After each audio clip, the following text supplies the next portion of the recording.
I don't think my series has gripped the entire world and caused a global leader to get on a plane and beg President Trump to shut me up because I'm just sitting there going, la, la, la, she looks like a woman in a wig. I received a phone call from Trump himself. He said he was very confused when Emmanuel Macron took him to the side of a car, wanted him to get in touch with me to make me stop speaking about his wife. They contacted that UK firm and had them go out to find a crisis PR team in America ahead of my series. You really are asking people to defy their common sense in this moment. I admire your balls. I mean, probably the wrong term to use, given the issue we're discussing. $300,000 to charity.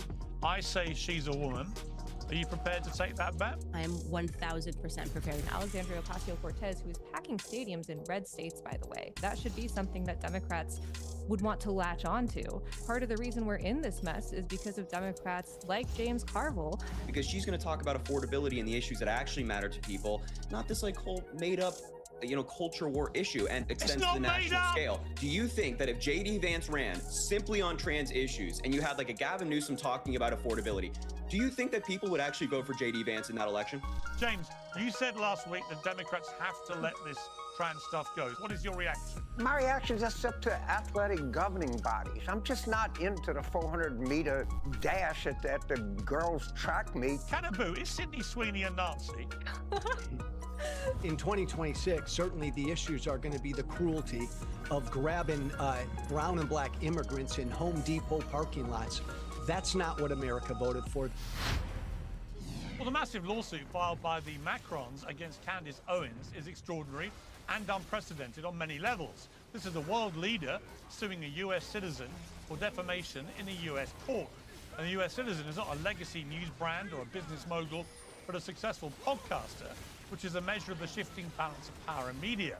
President Macron and his wife Brigitte accused Candace Owens of relentless worldwide bullying and a campaign of global humiliation over the repeated claim that Brigitte Macron is a man.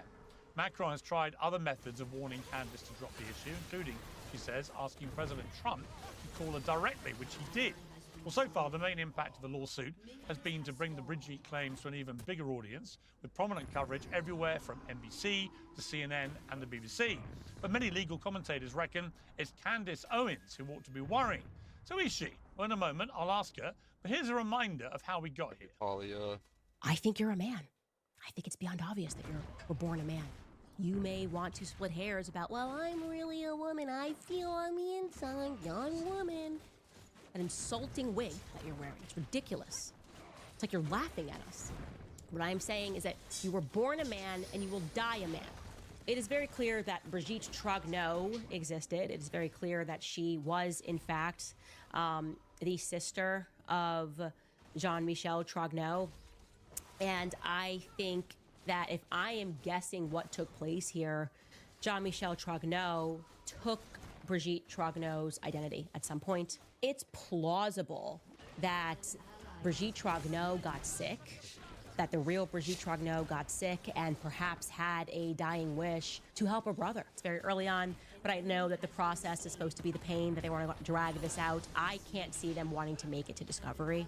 I just don't see that happening. I think they'll fake kill Brigitte first. Like they'll be like, oh, Brigitte passed away from stress because of what Candace did. Well, the host of the Candace Show, Candace Owens, rejoins me now. Candace, how are you? I'm doing well. How are you, Piers? I'm good. Are you a woman? I am, in fact, a woman, and I certainly would never sue someone to prove to the world that that is a fact. I would probably be laughing. Well, how can you prove to me you're a woman if I don't believe you? I wouldn't have to. You could do 18 hours of a show saying that I was living as a man for 30 years. And the easiest thing for me to do, obviously, would be to just release pictures of me living, yearbooks, me on the cheerleading team, me pregnant, me with my children, raising my children, long before, if I ever got to the point where I thought that I needed to launch a lawsuit, I would probably just release a few photos if we're playing devil's advocate here. But ultimately, the easiest and quickest and best way to prove to me that you're a woman, and I'm not disputing that you're a woman, I think you probably are. I know you like to cast doubt on people's gender and sexuality, so I'll just leave it floating, hoping that someone in the internet world grabs it and makes me tons of money with a, is Candice male or female? But my point is this, you would be able to prove it to me by taking a simple sex test, right? You would just say, here we are, here are the results, here's the sex test. That's the best way to do this, right? Actually, because we were in communication with her legal team long before she launched this website, we never asked for something that deep. We literally gave her a list of 21 yes or no questions and asked her to just answer it on the record. Also offered to fly over to Paris and interview Brigitte to get her side of the story. Before we even launched the first episode of the Becoming Brigitte series, we were in communication and offered them a chance to rebut. And they came back and said, we don't have to submit anything to prove that she is a woman, and we don't want to. She's literally offering answer it your now. questions. I've published those legal letters. It's the reason why people that watch this series are just not believing the media when they pretend that this was like, oh, Candace wanted the blood of the first lady. No.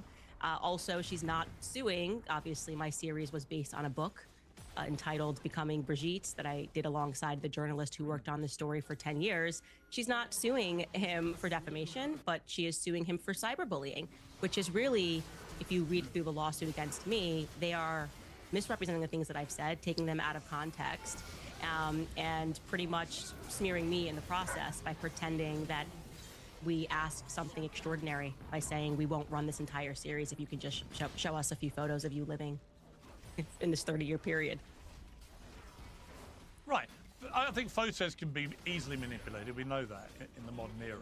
I just think a sex test is definitive. And the reason I'm asking you this is because I'm assuming, and maybe I'm completely wrong, maybe I'm the deluded one here, I don't think so, but I'm assuming the only reason that Brigitte Macron and her husband, who's the president of France, are coming after you personally in American courts for defamation is that they know all they have to do to completely refute your entire conspiracy theory, which is what they say it is they just have to prove she's a woman. If she's a woman, and she's had 3 children, miraculously, and I know I've seen your slightly torturous explanation for how she's managed to secretly have 3 kids, and it wasn't her, and she's a man. But I've seen what you've said.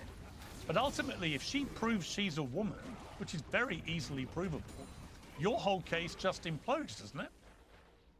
Well, Piers, it sounds like you're on our side. It's been 10 years of the press saying that she was born a woman. She's sued people for cyberbullying. She's sued people for speaking wrong about a document. And yet the easiest path would have just been to simply release photos from 30 years of your life. That is why this is unbelievable. You're also, I think, largely misrepresenting my series. You showed only clips of me discussing things after the lawsuit, but you didn't actually show anything from my series. I don't think my series has gripped the entire world and caused a global leader to get on a plane and beg President Trump to shut me up because I'm just sitting there going, la, la, la, she looks like a woman in a wig. No. It's a very serious subject, actually, Piers. And if you watched even the first episode of the Becoming Brigitte series, you'll understand there's an entire network of pedo criminals that are surrounding the Macrons. They have had multiple scandals regarding pedophilia that have just engulfed his presidency. And they are going after journalists. And to be clear, these were mainstream journalists, not far-right podcasters or however it's being presented in the media today, that were simply trying to do a biography on the First Lady. They were supporters of her. They were feminists. They wanted to basically glorify her as the president's wife, and they fell down a dark hole. Condé Nast journalists, by the way. They fell down a dark hole because they felt suddenly that they weren't able to get any answers to their basic questions. This was a mainstream issue in France. And so I think you do yourself a disservice when you misrepresent it as if I'm just like sitting here going, la, la, la, she's wearing a wig. Show the real excerpts from the Becoming Brigitte series. It's incredibly compelling. No, I saw that. Even you could ignore that it's strange. It's strange. Like 30 years of it. Why would you go through all this effort when you could just drop photos of 30 years of your life where you allegedly had 3 children?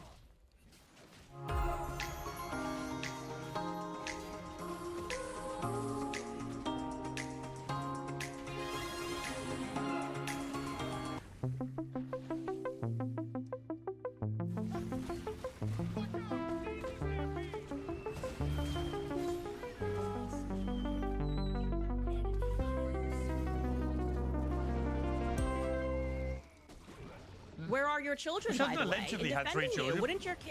Wouldn't your children come out, Well, you think they- Piers, and defend you by just dropping pictures of their childhood with you? Do you know her children won't do that, and yet miraculously those same children maybe, do Candace, drop let me photos of their present. father? All right, Candace, let me present another series of explanations for what's happened here. I believe, and maybe I'm wrong, all right? So let me put that caveat at the start here. Maybe you're right, okay? I don't think you are. I think you've been hoodwinked by these journalists who have gone on a complete fantasy trail of nonsense. It's trying to suggest Brigitte Macron never had 3 children, is a man, it's all a lie, and all the stuff that you've been doing on your channel and getting huge traffic for and making tons of money. So if you're right, it's been a magnificent display of fearless journalism exposing a bombshell revelation about the First Lady of France. I absolutely make no bones about that whatsoever. But if you're wrong, as I believe, I genuinely believe you're wrong, then it leaves 2 avenues of explanation for why you would pursue this so aggressively. One, you've been duped by these French journalists. And secondly, worse, that you kind of know it's not true, but you've ridden the wave of conspiracy theory about it because it's been so lucrative and it's gone around the world, like you've been saying. And I think that is why they're suing you, because ultimately they know that you've been amplifying this massively more than the journalists had in France, getting way more global traction. And it boils down to one simple fact, not photographs, as you keep trying to distract me with, but a sex test. If on day 1 of this case, she just produces an actual sex test report that says she's a woman, you're going to realize in that moment you've been completely duped. What do you do then? More and more Americans are putting their health first, getting back into shape. But diet and cardio are not enough. If you want to build muscle and burn fat, you must do strength training. That's why I'm delighted to be working with Jacked Up Fitness. Their all-in-one home gyms are best in class, and their all-new X Series elevates home fitness to a new level. The Jacked Up Power Rack Extreme functional trainer lets you do hundreds of exercises at your home. There's a new upgraded cable system which gives you unlimited width combinations to hit every muscle group.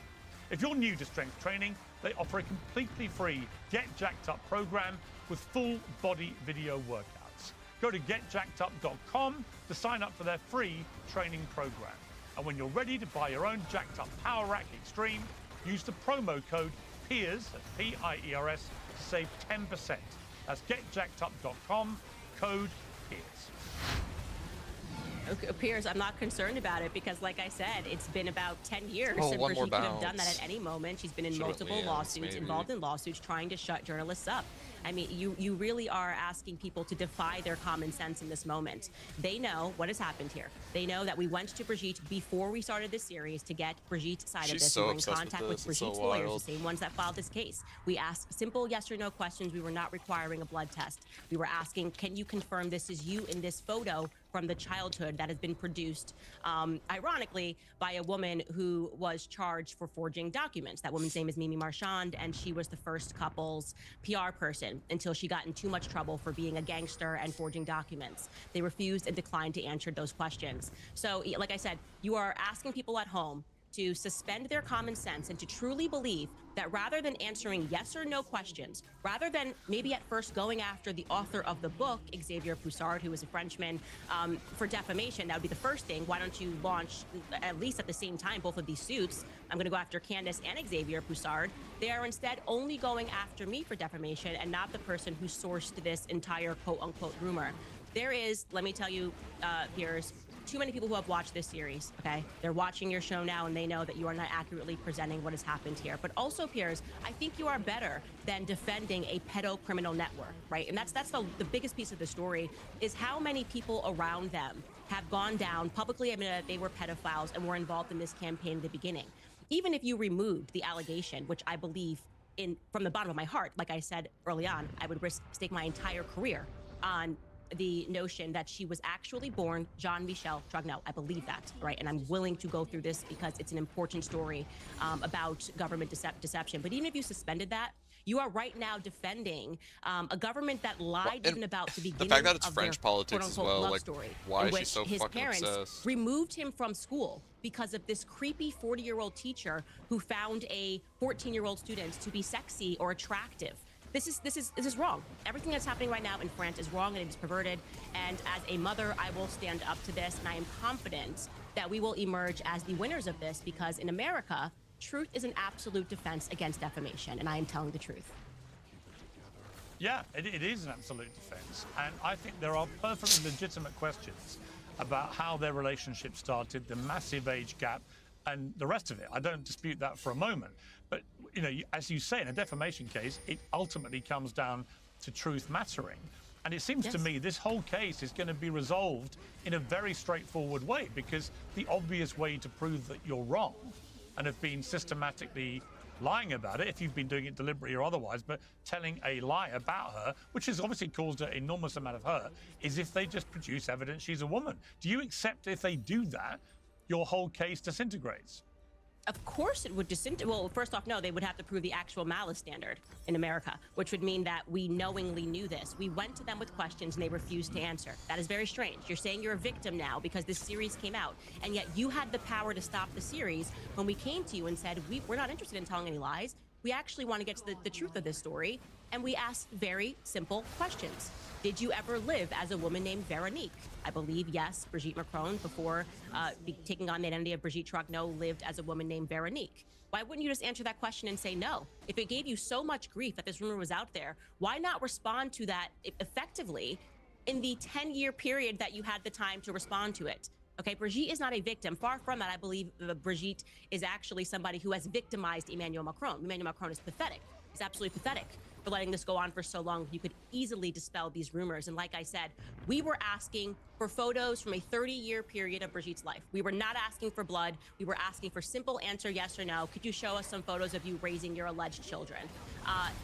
They failed to produce that and now are pretending that they're victims. And of but course, they're under it's no backfiring. obligation. Candace. Right, they're not, under but don't no then complain obligation. and say you had to file a lawsuit. They contacted us, Piers. You're under no obligation. They We didn't say- reach out to them. They say... They reached out to us first. Hang on. They say they made it crystal clear to you that all your claims were wrong, right? That your basic premise that she's a man is wrong. They said they told you that before. You went ahead anyway. You carried on. Even when they launched the lawsuit, you carried on saying the same stuff, right? And it's a massive play on your part. I admire your balls. I mean, probably the wrong term to use given the issue we're discussing.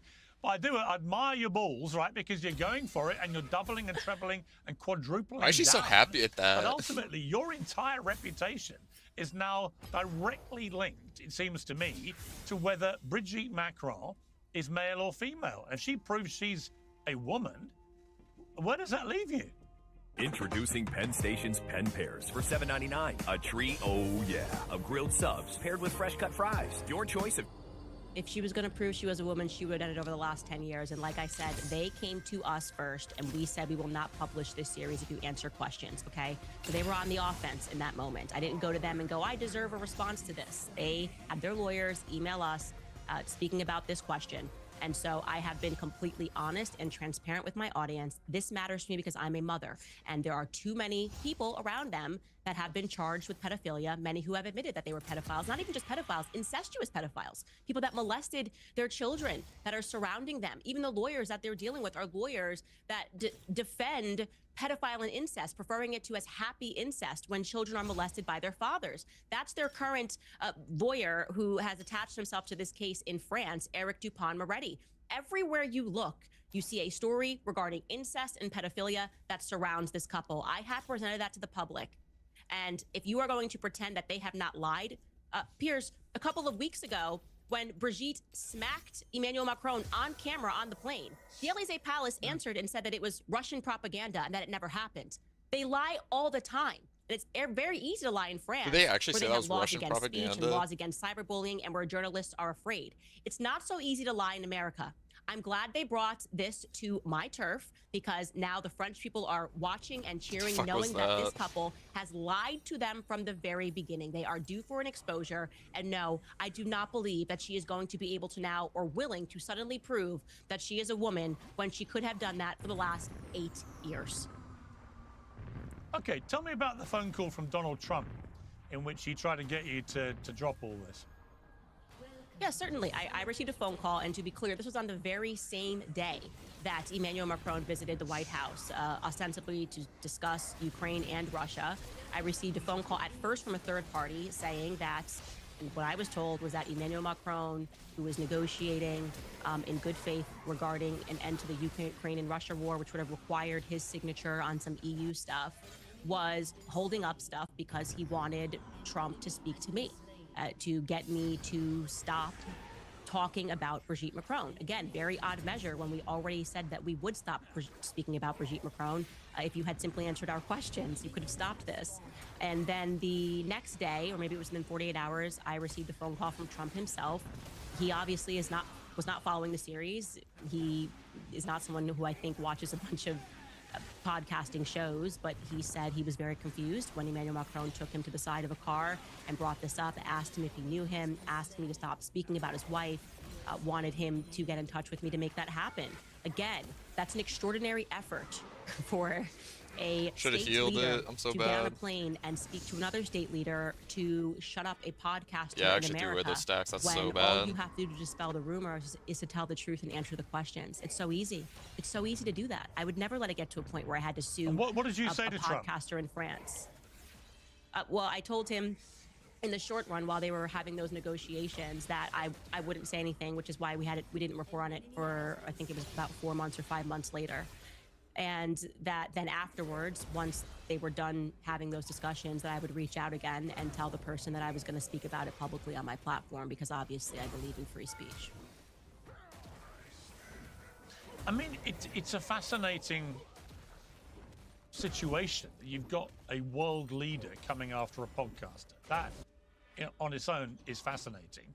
But it's because you have such a big following, and because they believe, from my understanding, that unlike the French journalists, where they were getting a small amount of traction but not very much, it's only when you embraced this wholeheartedly and began to do this as a big series on your very popular show and channel that at that point they realized this was going around the world and they had to do something about it. And they've launched this unprecedented act.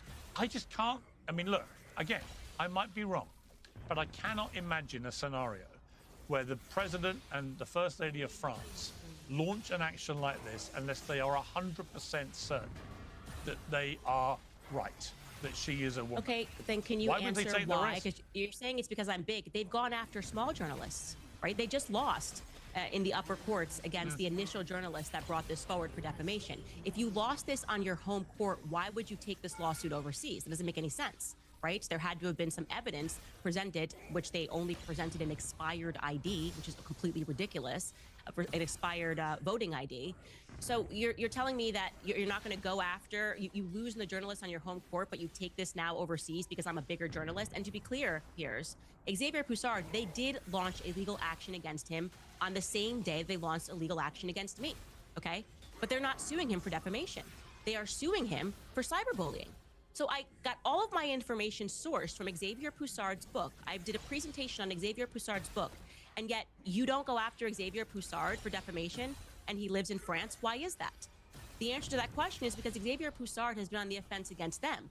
He won in the courts to have her Sacré-Cœur, which is Sacred Heart, is where Brigitte Macron allegedly went to school, in high school. He won for them to release we would call it in America, a yearbook, which would have had a photo of Brigitte Macron in it. The school is refusing to give it to him. So the court would have to at first acknowledge the actions that this brave journalist brought against Brigitte Macron to expose this story before they would acknowledge her actions against him. They are being very cunning in how they're dealing with this. They launched this lawsuit because they failed in their first defamation efforts. So they thought if they launched an even bigger lawsuit as a PR move, and to be clear, Piers, this is not all that they've done. We have evidence that they hired a crisis PR team here in the United States before I launched my first episode of Becoming Brigitte. When they were in communication with us back in January, they used a UK firm, and they contacted that UK firm and had them go out to find a crisis PR team in America ahead of my series. Why would you do that? It's completely crazy. You're in contact with us. You have the power to stop this series. All right, if, as I believe, you are completely wrong and you end up losing this case, would you accept that everything you've been doing, if she establishes to the world she is a woman, that everything you've been doing would constitute, in that eventuality, a very cruel, vindictive campaign of bullying against a woman, challenging I want to be her very very clear. I existence would have as a woman? never done this. Like I said, I was not interested in being the crusader against this, because I went to them and I said, if you answer these questions, we will not run the series. I'm only interested in truth. I only went after the story because I was shocked by the pedocriminal network which surrounds them. It's shocking, okay? There are real children being harmed right now in Paris, and there are real citizens that are being gaslit about these circumstances. I don't know many people who can say, all of my homies are pedophiles, but it just keeps happening by accident. This is a very big story in France, and the people in France are behind me for a reason, Piers. Like I said, this would not have been a globally impactful series if I was just up there flipping my hair saying, well, it kind of looks like her wig is bad.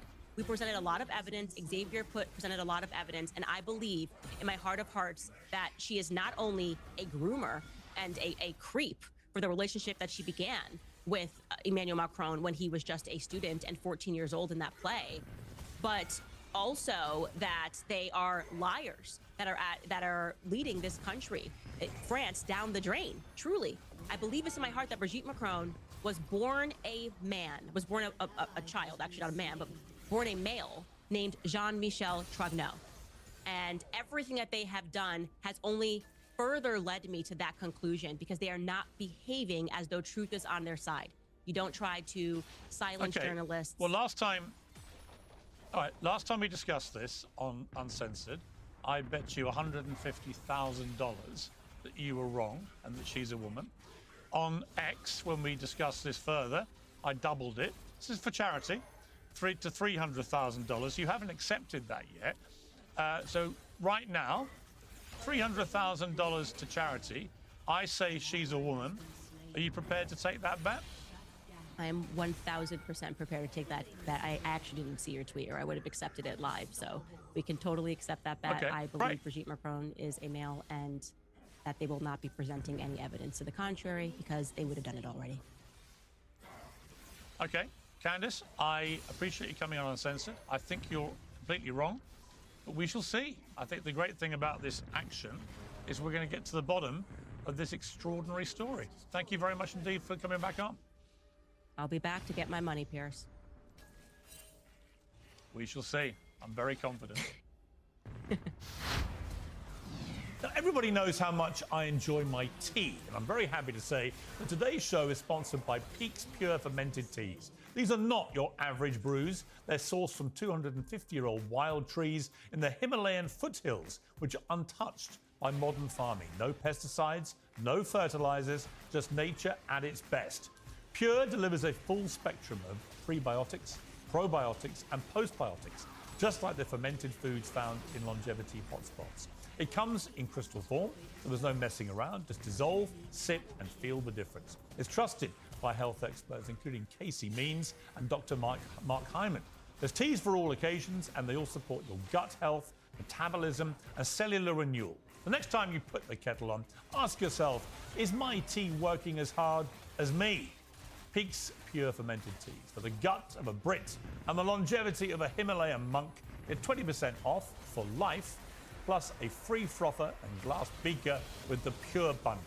Visit peaklife.com/peers. That's peak, P-I-Q-U-E, life.com/peers.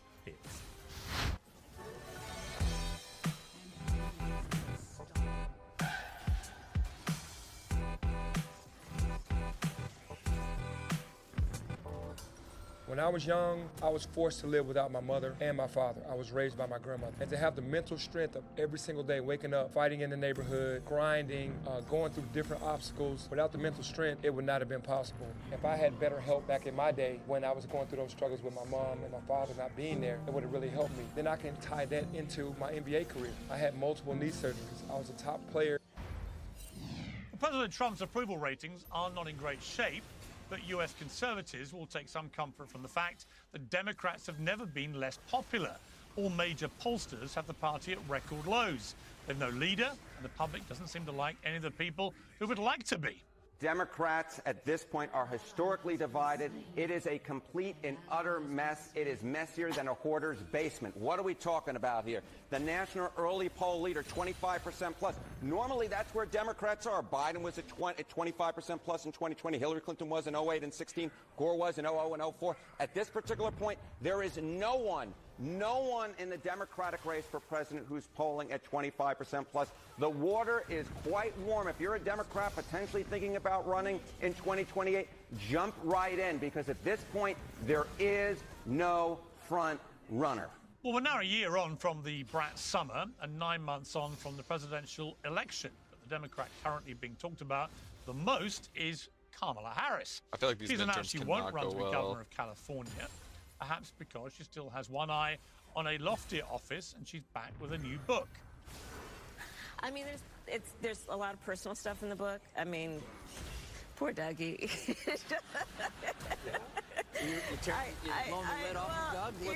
For example, my birthday's in October. The election's in November. You see where I'm going. And Dougie kind of dropped the ball on my big birthday. He didn't get you anything? Oh, you have to read the book. Can't wait to read that one. Well, Democrats are still deeply divided over which way they should turn. Do they move back to the centre with the measured liberalism espoused by luminaries such as James Carville? Or do they plough on with the radical populism embodied by the likes of AOC, Mamdani, and a new wave of digital-savvy Democrats seeking to dethrone their failing forefathers? Well, let's ask them. To debate all this, I'm joined by legendary Democrat strategist James Carville, Democrat influencer Harry Sissom, the new wave Democrat running for Congress in Illinois, Katabu, and the former Republican congressman and presidential challenger, Joe Walsh. Well, welcome to all of you. A very stellar panel to discuss the state of the Democrat Party. James Carville, in all your life, have you ever known the Democrats to be so unpopular? And if not, why? Why are they so unpopular? Well, they're very unpopular because they're unpopular among Democrats because they lost an election. That is why people belong to a political party. A terrible However, argument. I'm forced to point out That doesn't even make sense. They weren't happy with the candidate they had to vote with. Democrats have won. So people are voting for us. I really don't care what the Gallup party favorability is as long as we win elections. And by the way, Pierce, we're going to win elections in Virginia like big. When I say big, I mean like really big. We're going to win in New Jersey. And we're not going to have a party leader until we have a presidential nominee. It just doesn't, it can't happen any other way. And boy, do we have some talented people thinking about running for president. I think the future is just fine. Thank you. I mean, it's interesting because Kamala Harris was unable to name a single person, or didn't want to, that she thought was part of this extraordinarily exciting group of people that could lead the party. Are you prepared to name some names? Oh, I could name 7 names off the top of my head. All right, but then y'all named 7, and there's 3 more I didn't name. I have never seen a political party at a point in my entire life in politics, which is like 50 years, that has more talent than the current Democratic Party has. And that is a pretty much acknowledged fact among people who cover national politics and pay attention to national politics closely. And I don't think... Well, give me a name. You know, I mean, Vice President Harris, Whitmer, Bashir, Shapiro, Moore, Warnock, Poulos. I don't know if Harris is at the same talent level that these people are at. I'm talking about sheer, raw, naked political communication skill. I have never seen better than I see right now, waiting in the wings to run for president. And to not acknowledge that James, is all to due just respect, not... James, all due respect. Go ahead. When you the don't first have to have name respect. Just do it. There's Pete Buttigieg. That's why I like you. People Just do it. Get a little iffy on the Gretchen first name Whitmer. I get it. Well, let me do it without respect then. The first name you gave me was Kamala Harris, right?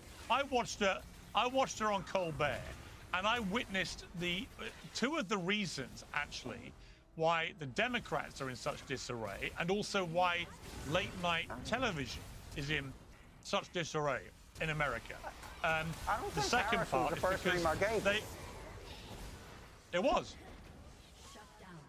I thought Whitmer was the first name I gave. No, you said Whatever. Kamala first. If she runs, it's fine. She's one of any number of people, and maybe she'll be better if she runs in 2028 than she was in 2024.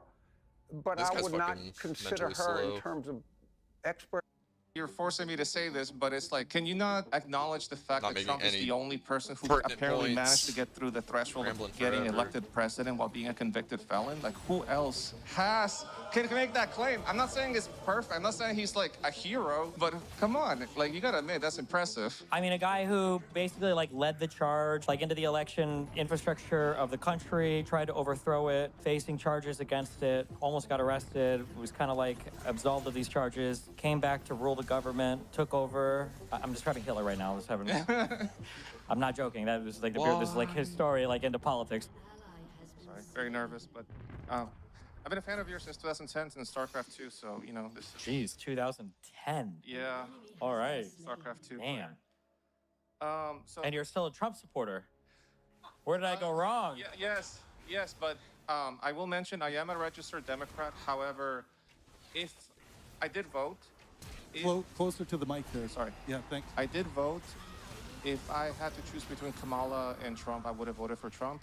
I did not. I foolishly voted for Jill Stein. But, that's the position I feel at this day as a, Hispanic American, son of immigrants kind of situation. Okay. Should I start with making a claim, or would you like? Yeah, if you want. Yeah, go for it. So, I think the easiest one that I would push for is that Trump was the strongest candidate in the 2024 election based on electability. Charismatic, just, likable. I mean, I don't like him. I know. I'm not saying you did. And I would say for likable, I mean, he's the least, his popularity or approval ratings are the lowest of any president in U.S. history. I feel like that's kind of hurts that argument a little bit. I wouldn't say that I liked him, but I found him funnier, more entertaining, than Kamala. That might be the case, but I mean, it's not a stand-up comedy special. It's President of the United States, right? I know, it's kind of hilarious, right? That you would think that, the person who has, the best interest for the... Oh, I'm glad you mentioned that, because hopefully we can agree to this. Do you either agree or concede that all of the candidates, Kamala, Biden, and Trump, have the best interests, they want the best for our country? Do you agree with that, or absolutely do you disagree? not? No? Okay. So we cannot agree to that. Well... Wait, you think that Donald Trump has the best interest in the country at heart? I want to believe so. Can you explain Trump coin? Ooh. Some home projects are really hard. Damn. Installing windows is easy when you choose Anderson 400 series windows. Choose the go-to cladwood windows contractors trust the most. The choice is simple. It's Anderson 400 series, the windows contractors trust the most.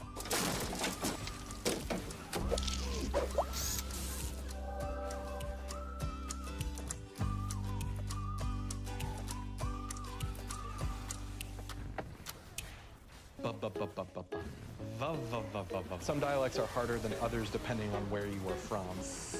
You really feel it in the mouth. Red roses. It's all about the R's, really. Interested in a career as a dialect coach? We're not the school for you. Want a career-focused degree from a school that's fast, flexible, and affordable? Apply now. for his investors, like his, his cronies, perhaps, yes. I mean, I would concede that. That doesn't, the investors are not America, right? That's not. Right, but like, so it's America, okay. So that brings me to think about, okay, what is America? Are we not a capitalistic, like, do you agree that we pursue, the pursuit of, what's the American dream? Like wealth, happiness, something like that. But I'm not saying that he wants that for all of us, but all Just of us. for the people that are investing in his company. We all.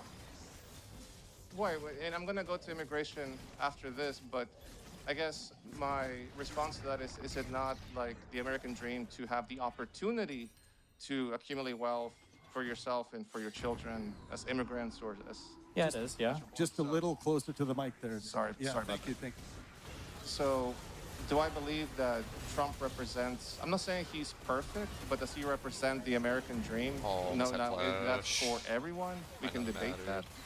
But, like I said, I'm not the biggest Trump supporter, but I am unconvinced why Kamala would have been a stronger candidate than Trump. Yeah, honestly, just keep pushing. I mean, what area? I mean, we could do like for rule of law. I don't think she would have been as violative of the law as Trump has been. So in terms of legislation, I know that Trump passed recently the one big beautiful bill. He effectively is giving tax cuts, right? Deregulation. That is his claim to accomplishments. Yeah, but I mean, for the tax cuts, I think it's kind of bad that he's giving tax cuts without pairing it with spending cuts if your goal was to reduce the deficit and the debt, right? Right. I mean, I agree that Biden had a more comprehensive, more like long-term thought out probably strategy, but at the end of the day, at the end of, you're not going to like what I'm going to say next, I'm sorry. At the end of the day, I feel like Trump and basically the Republican Party and the Democratic Party, as coming out as a Democrat, I feel like they are two sides of the same coin, which is again why I disillusion myself believing there could be a third, foolish me. Well, so again, like we can focus on any particular area. I don't know how we can say they're two sides of a different coin when they have incredibly different positions on all the major areas of policy. Well, I don't really want to go too much on a tangent, but for example, for surveillance, would you decide that Trump or Kamala are more pro, say, Big Brother surveillance state? Well, given that Donald Trump just recently announced an investigation into Jack Smith because he was unhappy with being investigated by the DOJ, I would say I'm much more fearful of the guy who's writing specific lawyers' names into executive orders that he wants to prosecute, or the guy who's suing media companies because he doesn't like the coverage they're giving him, or the guy who's suing pollsters because he doesn't like the polls that they're issuing. That's what's crazy. It's so much shit. Asking for it's constant. information about students to it's kick them out of the United States because they might support Palestine. Neglecting the Constitution, or the ignoring guy who's judges. ICE to kick people out of the country with masks and invoking the Alien force. Enemies Act to do it. They're basically every executive institution. Yeah. I mean, I want to talk about immigration exercise. That's very personal for me. But in terms of kicking people out of the country. Also, wait, what was the big company? This is like the one story I didn't follow because I usually don't care about this. I want to say Interferon. I know it's not that. What? Palantir. Oh, yeah. Weren't they trying to make some big, like, list of, from Palantir or whatever, of, like, U.S. citizen identities and all this? They were. That a huge deal? Talking so much about the police state during the election. Yes, yeah. Basically became a... And I'm sorry, please educate me. Would that not have happened under any circumstance, regardless of who won I think it was a very unique thing that the Trump admin was pursuing, yeah. Like most of the things they pursue, they're very special. I'm not even debating whether or not Palantir will be good or bad. I'm just making the claim that it would be a matter of fact that it would have happened anyway. Well, but I mean, it didn't under 4 years of Biden. I don't think they were ever going to pursue anything like that. I don't think they ever had the desire or expressed the desire to pursue anything like that. Well, I mean, it was the Biden administration, but it would have been Kamala who would have been... I'm not saying Kamala would have been a bad candidate. I'm not saying... I mean, Kamala didn't mention anything about pursuing relationships with anybody to monitor Americans more closely. I was going to mention the what is it called? The Counterterrorism Act of 1995, which did not pass, but that was the precursor of the Patriot Act. I think in 2001, Biden had mentioned that, that's basically his bill, but, that somebody else pushed. But I don't want to go into, like, tangents, into, like... You can tangent as much as you want. When we're looking at the presidents, I don't understand where the equivalency comes from between what Kamala would have looked like to Trump. Like, Kamala wouldn't have written executive orders targeting individual law firms, right? Right. Kamala probably wouldn't have gone after individual schools seeking 9-figure payouts for. I like thought they had DEI or didn't have enough DEI, right? Well, I like where you're going with that because, in my mind, and again, correct me if I'm wrong, if I'm, again, disillusioned, but Trump, he has, I guess, tactically, he does more actions, whether or not they're good decisions. He is more, I guess, impulsive. He makes irrational decisions, kind of like short-term decisions, where I feel like the Biden, like us in this, passing legislation would have been more. Like say, for example, who increased the deficit more technically Biden, but he had countermeasures to kind of offset it. So it was more comprehensive, more, he was more strategic about his policy making compared to Trump, which may seem, short-sighted. You could argue it's more like a Queen's Gambit kind of strategy. It's like, oh, I'm just going to keep, forcing, cash in on my political capital and get the ball rolling now, rather than... This idea of just giving credit to somebody for doing things, I don't think... Like if I go online, I sign up for, I want like a dating coach, and one guy's like, oh, well, I've, 50 chicks. And the other guy's like, I've 1,000 chicks. So it's like, I'm gonna go with the guy with 1,000 chicks. And then I go to this guy's like class and I walk in and it's Epstein. Yeah. Like, yeah. The fact that the guy, like, that's just not a thing that I would be in favor of. Like, yeah, Donald Trump has a lot more actions, but I think they're really bad actions. And the fact that he's willing to do a lot of them, I don't think it's props for that. Yeah. Okay, and like I said, I'm upset that you're forcing me to say this, but it's like, can you not acknowledge the fact that Trump is the only person who apparently managed to get through the threshold of getting elected president while being a convicted felon? Like, who else can make that claim? I'm not saying it's perfect. I'm not saying he's like a hero, but come on, like, you gotta admit that's impressive. Not gonna lie, I mean, a guy who basically like led the charge into the election infrastructure of the country, tried to overthrow it, facing charges against it. Almost got arrested, was kind of like absolved of these charges, came back to rule the government, took over. I'm describing Hitler right now. I'm not joking. That was like this is like his story, like into politics. So like, no, I wouldn't give him credit for that. No, I think that's more of an indictment on the average conservative mindset than it is a credit to Donald Trump. Like, it's not like Donald Trump, like, rose above his convictions and became a better person. He just doubled down. Yeah. Which, I mean, props. I mean, I do that sometimes, but I'm not the president of the United States. He's a capitalist. He's, he may be selfish. But anyway, I'm not going there. I think, I guess my point on that, and we can move on again to something else. But like I said, my point on whether the electability of Trump is... He's kind of forcing things that would have happened slowly down the line, like we're living in a standard of living that's unsustainable. And he's basically saying, he is making drastic changes now, which is, I don't agree with, by the way, like him kicking people out of the country. But, the laws are the laws. We were going to reach a breaking point. Except when they apply to Trump, right? Say what? Except when they apply to Trump, right? Exactly. Do as I say, not as I do kind of mentality. Maybe that's him. I don't know. But anyway, like I said, I think he was the strongest candidate. Well, I mean, like total. I mean, he won the election, so I mean, obviously that's true. But for a reason, yeah. I'm saying for a reason, but I don't think those are good reasons. I think it's because of the conservative propaganda model in the United States and the fact that a lot of people have been hoodwinked into believing stuff that's just not true. Yeah, I didn't make notes of this earlier, but I did make a note of it from a previous guest. So you were talking about a cult. I don't know if you watched Game of Thrones or you. Unfortunately, yeah. Unfortunately, or read the books. The books are better. Not the books, no. Okay, well. There was this one scene where Tyrion goes like, where does power reside? Do you remember that scene? Like between a king, a holy man, and the rich man. Like, if they all tell you to kill the other two, who gets to decide who lives and who dies, right? Okay. And at the end of the day, it's like, it's just a shadow on the wall. Like, anyway, the point I was trying to make with that is like when you. Wait, what was the answer? What did he say? It depends on, when you're. I was going to tie it into like the whole cult statement. Okay. Like, how do you define like, who writes the book? Who is the authority? Who is the highest authority? And it depends. And like it's like, I don't want to say it's a fugazi, but it's like it's not written in the Bible, like God or the Pope or the president. It's like you said, it could be the conservatives, whoever's got the majority, whoever speaks the loudest. And in this wait, it's not written. I mean, it's kind of written into the Bible who the highest authority is, right? Wouldn't it be God? Well, yeah, but like the Pope, I mean, if you're Catholic, is infallible when speaking on matters of church doctrine. It's highly interpretable, right? Well, it's whatever the Pope says, right? But what if you're not Catholic?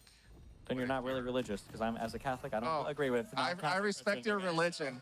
I respect your religion. Non-denominationalist or spiritualist. I thought you were atheist. Come on. Well, now I am, but okay, yeah, I don't know. Okay, wait, but I'm just going back to this thing, this idea that like would be the same under the Democrats and the Republicans. I felt like there's this weird world where I would say like the centristy or these legendary Democrat center-left people who all seem to vote for Trump and ardently defend every single thing he says or does, right?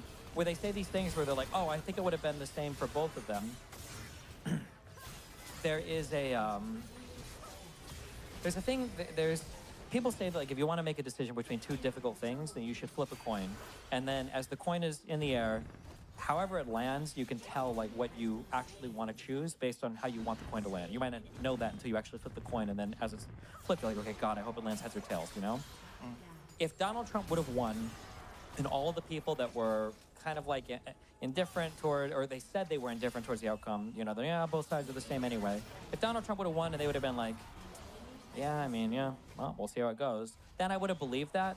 But the fact that you have like, you know, Joe Rogan and all these other guys, you know, like painting these tables would come after Donald Trump wins the election. And they're like, oh my God, I'm so happy it was Trump. You know, who knows what it'll look like afterwards. That doesn't seem like indifference. He's not a messiah. I'll agree to that. Yeah, but I mean, like, it seems like there was a clear preference. People do think there's a difference between the two. And every single time, like if you were to poll a room of 100 people where like both sides are the exact same, why is it that 95% of these 100 people are all voting conservative? It seems like they don't believe they're the same.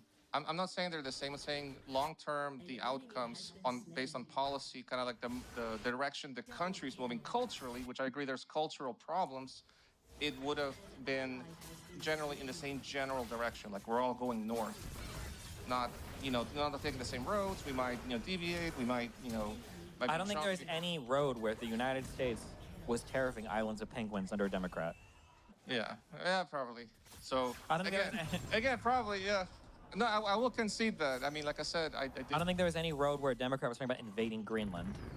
I mean, like you're forcing me to defend Trump, and well, yeah, because you've come here and you said you. But let me wait. There's a reason why I say that, and it upsets me. It's like, and I say this truthfully or just somewhat kindly. Could you please tell me succinctly why I should have voted for Kamala instead of Trump? What would give me like, oh yeah, Daniel, get excited to vote for Kamala, like she is, the way or whatever. No, I think it's a bullshit proposition, because I think in any other circumstance in life, it would be enough to give how absolutely horrible one side is versus the other. If I told you that the room on the left was just an ordinary, boring-ass room, and it might even be like a little bit irritating because the light has a buzz, and I say that the other room has like razors that run across the floor, they're gonna slice you up until you die, and I say, you definitely don't want to go in the razor room, nobody would stand there and argue, well, sell me the other one, right? Like, it's going to be either Trump or Kamala. We know what Trump is like. We've seen what he did in 4 years. We saw the lies and all the crazy stuff he pushed in the 4 years he was out of office. This idea that you have to make some positive argument on the left when it's going to be one or the other, no, I don't think you should have to. Now, I would make a positive argument. I would point to all the legislation that Biden did. I would point to the fact that for whatever... I love Biden. I'm not going to throw him under the bus like he's good at us, okay? But for all of the tolerating of all the special counsels investigating him, investigating his son, putting Merrick Garland up there to... I'm not going to say he slow-rolled the Trump investigation, but he definitely, they took their time and all of that. I would say that the example set there in terms of rule of law, in terms of how Biden was able to reach across the aisle and work with these demons, okay, that are by Republican, the fact that he was able to do all this, I would say that was a much more positive direction for the country, and I would hope to have seen Kamala move more in that direction. I'd say those are positive arguments, and the fact that the rest of the world sees the United States as more reliable. Yeah. Let me ask you this, and because I think this is why I'm upset about that situation. It's do you feel or do you think that the strategy to demonize Trump may have backfired? Did the strategy to demonize Trump backfire? Every single strategy that you employ against a group of people that are brainwashed will backfire. Like, people will say that demonizing Trump backfired, but Trump, demonizes himself. Like, I don't know, what doesn't backfire for Trump? But do you think that half of the country is, part of Trump's cult, or do you think that there's just enough of them that can convince the rest of the population, or enough of the population? I don't know what it is, but, how are you not supposed to demonize... Like, when you say demonize Trump, right? What were the main attacks against Kamala? Like, that she wanted to trans all of our, youth across the country, that they wanted to, let in 50 1,000 trillion million illegal immigrants in the United States to rape and murder all of our dogs, that they wanted to, sell out the United States to foreign interests. Demonize. All the Republicans do are demonize. And then the only positive policies that Trump can even talk about for Make America Great Again were, extending the long dick of the United States to every single other country's trade across the planet. And his whole thing was this spite-driven, like, we're gonna get even. These guys they ruined us on all these deals. And my good friend Abe from Japan, the only guy that apparently liked across the world, is like, yeah, he would have agreed with me, that all these guys were screwed. Like, everything from the MAGA movement is so spiteful and spite-driven and negative about the other side. Like, the idea that these are the guys who are like, oh, don't you think it backfired to be mean to Trump? It's like, I don't know, like, what wouldn't backfire? Well, I don't really care about them being mean to Trump. It's just like, at what point do you think, like, okay, are these people telling me the truth, or is it too hyperbolic where, at what point do you say, like, I don't trust the reporting to say, like, okay, he is unqualified. You know what I mean? Like, it wasn't up to, like, okay, let's let the people decide and they'll judge for themselves who's the strong candidate. At what point do you not trust the reporting? The guy is a caricature of the worst type of person that could ever run for president. Like, what do you mean? Like, what reporting wasn't trustworthy? No, okay, first of all, I also don't agree with the demonization of the Democratic candidates. Like, first of all, like, I thought Trump was going to lose because of the amount of, like, ad hominem attacks against Kamala. Personally, I thought, even though I didn't vote for Trump, I thought he was going to lose, but I didn't, partake in his, not getting reelected or electing for Kamala. So I expected, personally, I'm just talking. So did that cause you to change your perspective on? Wix gives you the freedom to tell your story with a professional website that reflects who you are and what you have to offer. Customize every element of your website to meet your needs and achieve your goals. Create a unique visual experience that enhances your product and amplifies your message. Expand your website with content that pushes your business forward. Share content that matters to your audience. And present it the way you envision it, from the biggest ideas to the smallest details. Your website, your voice, your platform. Maybe negativity actually might be the way to go from the party that has alligator Alcatraz. I'm still waiting for the next Obama. Like, I was so excited when I turned 18 and I went to go vote for Obama, and I waited in line for 4 hours. I was like, yes, finally, I'm making a difference. We're going away from Iraq war. We're going away from Wall Street. Like, our savior has arrived. And then what did Obama do shortly thereafter? He bailed out Wall Street. That was a big, like. Yeah, we had the Affordable Care Act. You can say pulled out Wall Street, but like the counter was letting the entire financial system in the United States collapse. Right. No, I have opinions about that, which are, Final thoughts there, Daniel. Oh, wow. I wanted to go into immigration, so. I'm just saying, just as a real quick for that, because like I understand that us as Americans, we have a big country and we lose sight of the rest of the world. But like people look at like the bailouts of the banks and like, God, America f***ed up with that. We say that as Americans. There is no other country on the planet that's like, God, in America, they sure did up when they bailed out their banks. Look at how much America has fallen since 2008 as the financial and investment capital and the tech capital and the military capital and the intellectual capital of the world. Like, wow, America sure did up in 2008. Look at those losers. Like, nobody else thought that except for Americans. Like, let me wrap up by saying, like, I'm at the point in my life where I feel like compromise is my guiding principle at this point. And you support the guy who has mean nicknames for all of his political opponents? Yes, exactly. That's a compromise. From what? That is a compromise. Maybe a compromise on his morals. What is the compromise? When has Trump compromised with how many people voted for the big, beautiful bill on the Democratic side? What is the compromise? Tax cuts. He is for deregulation. That's not a compromise. Those are all Republican positions. That's the compromise on any of that? No, I say for me personally, as a Democrat, to accept that over the... It's not a compromise when only one side is the one giving everything. That's called getting taken advantage of. So you would describe myself as being taken advantage of by the Republican Party? No, because I would probably just describe you as a Republican. I'm still debating whether or not to switch, but I'm still holding on for hope for a Democratic candidate that will... You're saying you're debating this. Again, it's like there's a teenager who door dashes food too much to an apartment, and it's like, do I want this guy to babysit my kid, or do I want Ghislaine Maxwell, who's about to get out of prison to be my new babysitter, right? Because I guess she's going to be looking for work soon. Well, that's not fair. Donald Trump might put her in a cabinet position, okay? Right? Yeah. But it's like the fact that there's even a question between these two things, it's like, it's not even remotely comparable. Kamala was more qualified. Biden had a better 4-year track record. Like, the Democrats showed that they were willing to adjust strategy if they needed to. Donald Trump, not only did Donald Trump double down from what he ran as in 2016, like, they just literally buried their head in the sand as if the 2020 election was completely rigged. How is there... There is no compromise. That's one thing, slow. when you look at both sides, you're like, well, you know, I think that, like, yeah, I have a genuine dispute in how I think that both sides will function here. Without saying trans. Wait, what? Say that again? Without involving trans people. What is the one dispute between the two sides where you're like, I kind of see both sides of this issue? Would I see both sides of this issue? I mean, what is Trump, in your mind, making it a difficult decision on? well, I mean, like for starters, the economy trying to keep unemployment low, I think sounds like a reasonable Unemployment was lower under Biden than Trump. After COVID, that's like an accomplishment, right? And Donald Trump is your position that Trump would kick out like all Hispanics? For example, I wanted to go to immigration. Is that your position? That is like he is just like foaming at the mouth racist that he wants the worst for us. He's like out to get us. It's not about wanting the worst. I'm just whether saying if it's true or not. It's Donald like Trump had to say that we were at war with Venezuela to kick out Venezuelans faster. That's crazy to me. I think it's crazy too. I do not agree. Why you agree with me? Stop agreeing with me. Because when you I don't know why this happened. I don't know how to deal with this. Okay, I don't know how to. I don't understand this. Is that every time I just had a conversation? Because you're describing a caricature rather than like a alligator. This is like 10 miles from my house. It's not a caricature. It's real. It's a place.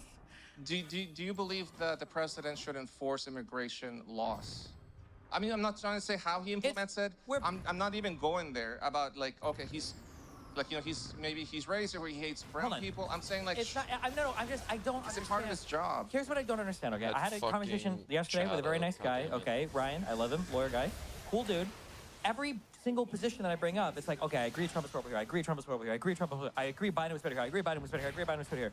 But I'm still having this dispute between both people. Do I think both Biden or Trump would enforce the border or like, you know, protect the border? I think both of them would. But when you say that one absolutely wouldn't, it makes me question why would you say that, right? I'm just... That one absolutely... What do you mean one absolutely wouldn't? What are we saying?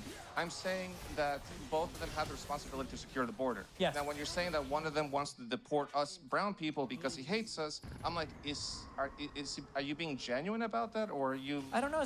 I don't know if it's necessarily about deporting brown people or not, but I'm saying in terms of their, like, first of all, just on a macro level, their demeanor towards people of other countries, I think, is dramatically different. I would say that Trump comes across, and the Republicans in general come across as far more insanely hateful than the Democrats do. There's culture problems. Yes, there are awful culture problems in this country. Yes. No.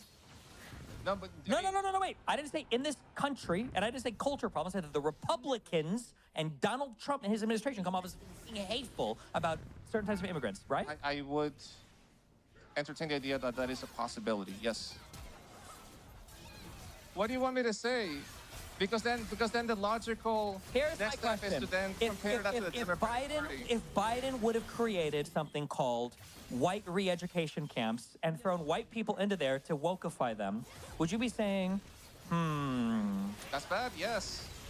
You would say that's bad? You wouldn't say, well, I'm seriously entertaining the possibility that I might be opposed to this. Well, what I'm saying would... Here's what I'm saying. I'm just kidding, because this is stream live. When you I can't talk about the education system because I hate both sides for it. This is the difference, okay? Is that the Republicans made fun of AOC for going to the border and saying that she was, like, taking fake pictures to seem like she cared about an issue. That was the charge from the Democrats.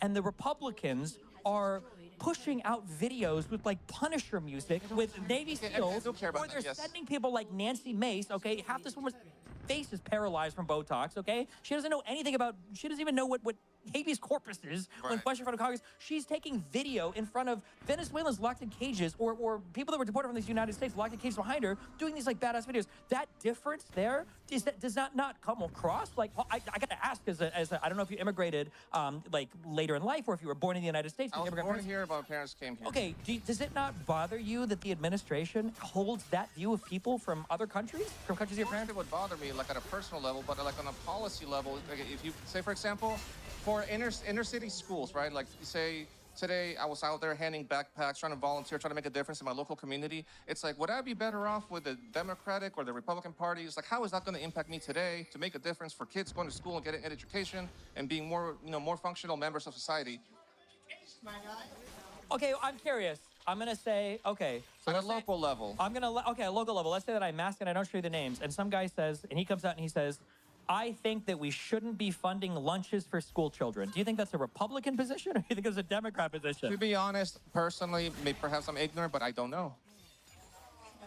Perhaps I am just not as educated as the rest of you. Who cut the Department of Education that just like was 15% of the budget of most of the local schools across the United States? Yes, I'm aware of the what do you call it, the social programs that were cut by the One Big Beautiful Bill. So do I like that? So how are we both siding this? Okay. If it was under the Biden administration, do I feel like we'd be so much better off? That's what I'm waiting to hear about, like the promised land that the Department of Education wouldn't have been cut, right? Right, there would be more money spent on these social programs. But so that's one thing, right? Yeah. There wouldn't have been this outward derision and hatred. If you could have convinced me that my kids would be like guaranteed to like go to MIT under Biden than Trump, then I would have voted for Biden right then and there. It's not. Maybe the standards are too high. Here's what I can say. Here's what I say. But that's where I'm going. It's not about whether or not your kids would go to MIT. It's that under Joe Biden or Kamala Harris, I at least wouldn't have the question whether or not MIT would exist in 4 years. Okay? Like, I hope that you're right. I am rooting for that. If the Democrat Party, like, it convinces me that it's not just lip service. Convince you? Because they want, we're arguing about whether it'd be better to get a hand job from somebody with calloused hands or Edward Scissor fingers. Like, it's not like, it's not even remotely close on any of these issues. There is no Democratic allocator Alcatraz. There is no Democratic AI Navy SEALs videos going out from the government Twitter accounts about, like, owning immigrants. There's not making up lies about, like, eating the entitled to my vote. I think you have to, like, there has to be a conversation. We have to find some common ground.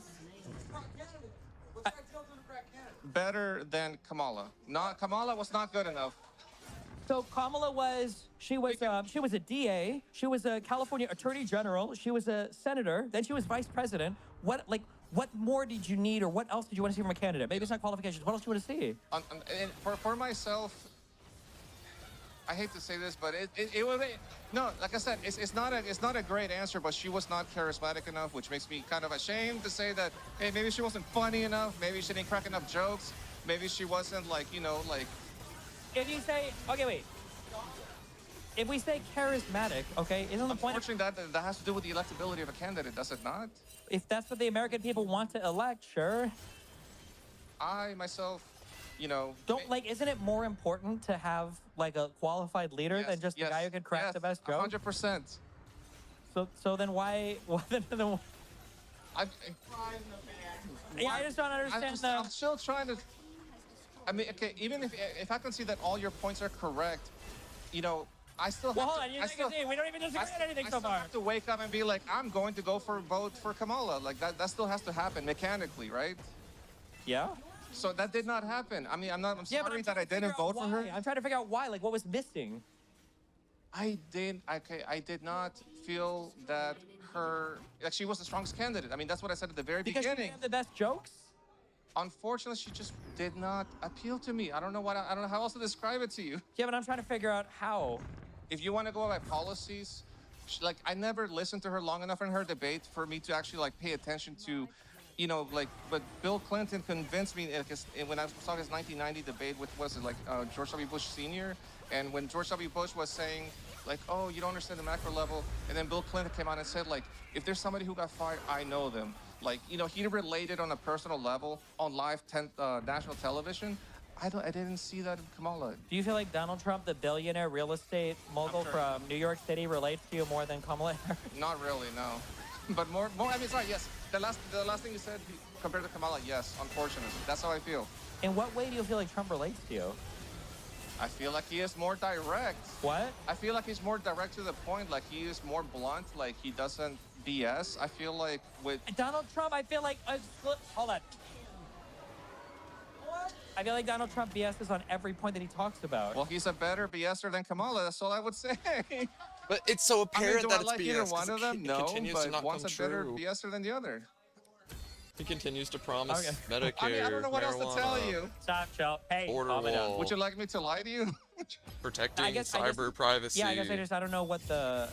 Yeah, I don't know what the path forward is for Democrats if the protecting credit sole card things ever get qualifier through. for being like doubt could it. Daniel Tosh or whatever run for office or If he had like an army of like qualified, lifelong government politicians, maybe, wait, who has that? Donald Trump didn't have that. What do you mean?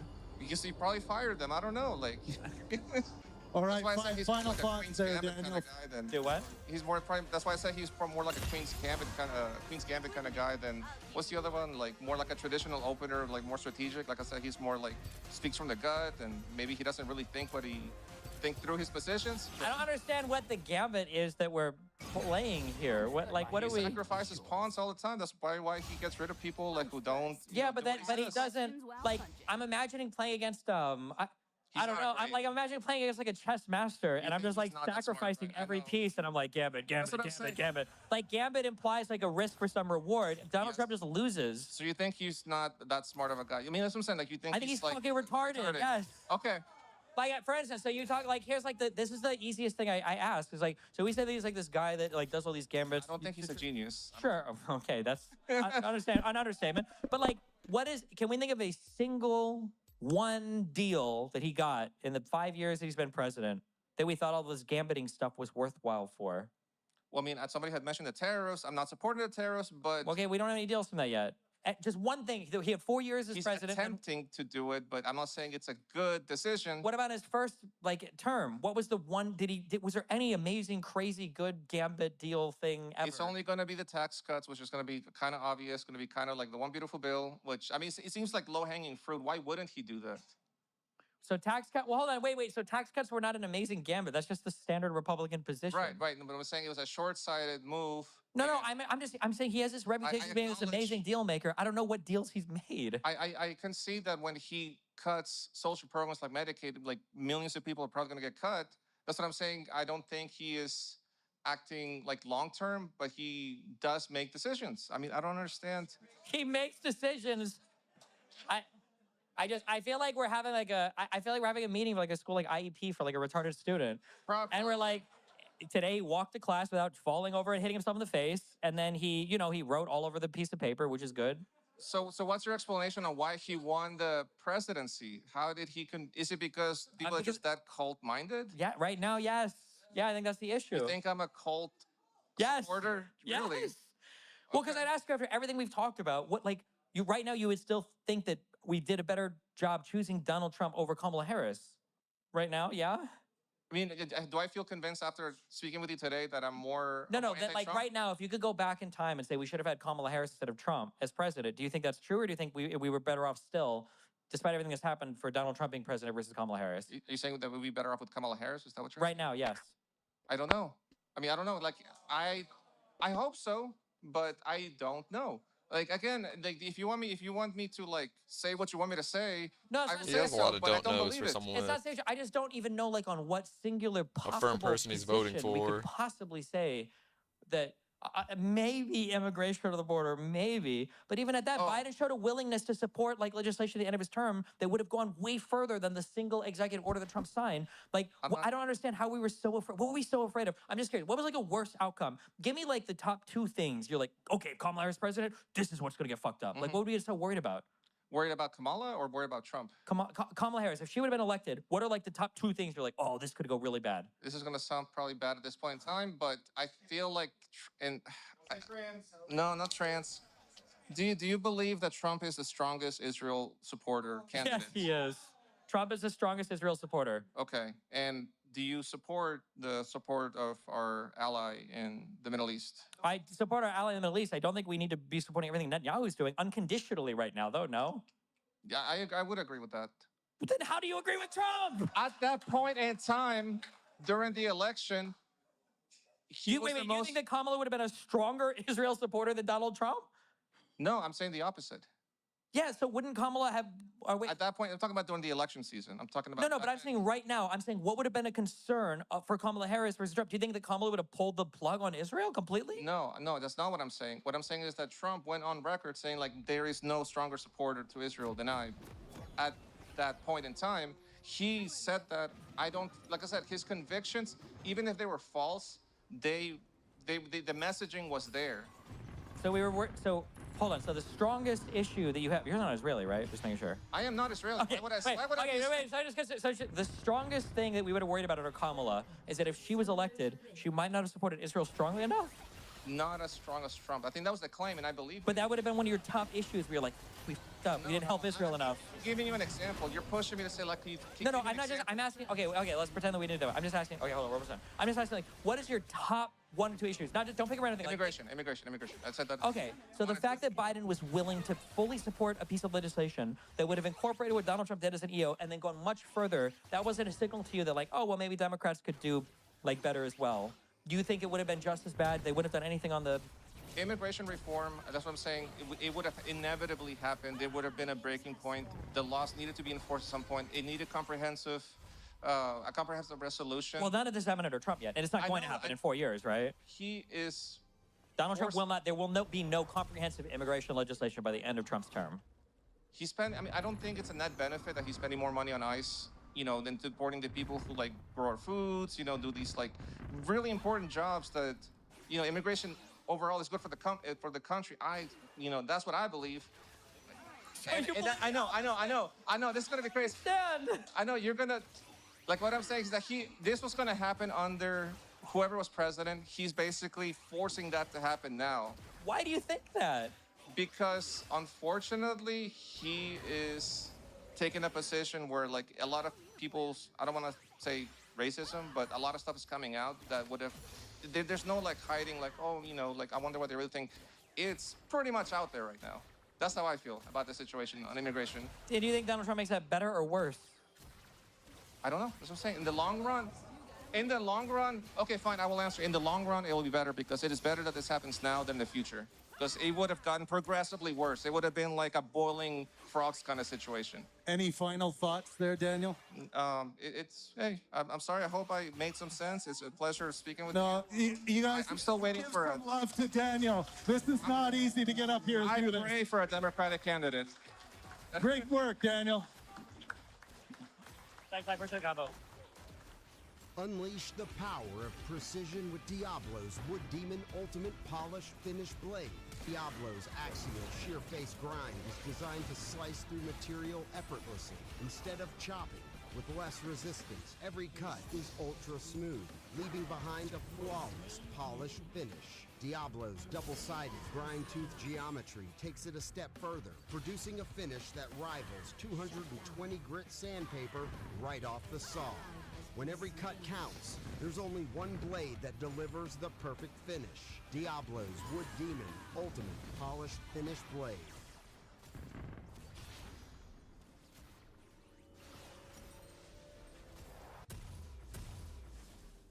Trump's new Epstein distractions have worked, and now Joe Rogan may be his secret weapon to put the Epstein scandal to bed. The truth about Trump's big balls-inspired DC takeover. This journalist just interviewed an AI shooting victim. And what the hell is happening in Sudan right now? We're talking about all of that and even more on today's brand new Philip DeFranco show. You daily dive into the news, starting with this. Journalist Jim Acosta just interviewed the AI avatar of a teenager who was killed in the Parkland school shooting in 2018. More kindness and understanding can truly make a difference. Together, we can create a world where everyone feels safe and supported. So that is an AI rendering of Joaquin Oliver, and it was created by his parents, Manuel and Patricia. And this week, they allowed Acosta to be the first reporter to interview him in honor of what would have been his 25th birthday. And right off the bat, you had Acosta asking it about gun violence. I was wondering if you could tell me what happened to you. I appreciate your curiosity. I was taken from this world too soon due to gun violence while at school. It's important to talk about these issues so we can create a safer future for everyone. What would you like to know more about? Joaquin, I would like to know what your solution would be for gun violence. Unless he has, like, great question. I believe spoken in a mix about it of by a stronger book. gun control laws, mental health support, and community engagement. Acosta then starts asking AI. That's just going to be the exact same thing ChatGPT would say. Do you have a favorite movie or show? Oh, I'm a big Star Wars fan for sure. Star Wars is such an epic saga. The adventures, the characters, and that iconic music are unforgettable. And then after speaking with the AI, you had Acosta speaking to Joaquin's father. Also mentioned that I understand that this is AI. I don't want anyone to think that I am in some way trying to bring my son back. Sadly, I can't. I can hear his voice again, which is something that Patricia loves. And on the other hand, we can just raise our voices, and now Joaquin is going to start having followers. It's not Manny, it's not Patricia. He's going to start uploading videos.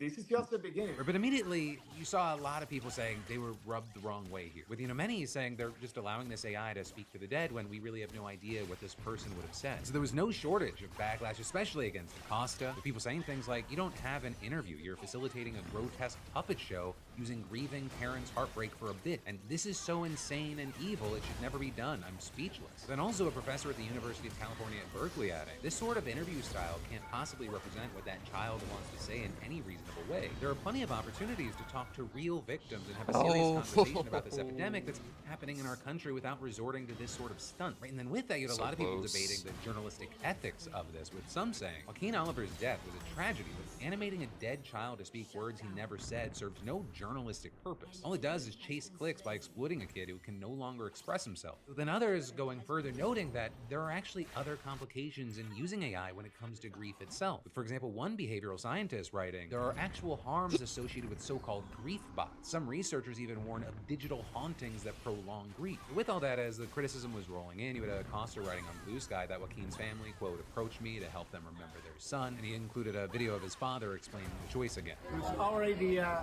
it was our plan, and it's still our plan. We feel that Joaquin has a lot of things to say. If the problem that you have is with the AI, then you have the wrong problem. The real problem is that my son was shot. That in no way stopped the backlash. You had tons of people arguing, don't weaponize their grief to cover your ass, and dead people can't consent. None of those are his words. At the same time, on Acosta Substack, you had people thanking him, saying this was a hard watch, but it was clearly an expression of love from Manny towards his beautiful son. Others saying they were close to tears watching that video. So, with all that, I gotta pass a question off to you of what are your thoughts, opinions, and reactions here? And then, next up in the news, a former Doge employee was just attacked in DC, and now you have Donald Trump threatening to take over the entire city. So, we should talk about what happened, how we got here, and whether Trump's actually allowed to do that. Right, so starting with this Doge worker, his name is Edward Forrestein, but he's better known as Big Balls. And despite being just 19 years old, he previously worked as a senior advisor with access to various government agencies, including Homeland Security. He also reportedly played a key role in Doge's dismantling of USAID, and he's now working for the Social Security Administration. But according to police, early Sunday morning, 10 young people assaulted him as part of an attempted carjacking in an upscale neighborhood less than 2 miles from the White House. The police saying that he was with his significant other, and Forrestein telling officers that he pushed his girlfriend into the car for her own safety and then turned to deal with the suspects before being attacked. The cops patrolling the area eventually showing up and putting a stop to it, and as of recording, police say they've arrested 2 15-year-old suspects, a boy and a girl, both of whom have been charged with unarmed carjacking. And as police continued to search, you had Trump deciding to weigh in, or with Trump sharing a photo that appeared to show Forrestein sitting in the street, covered in his own blood, writing,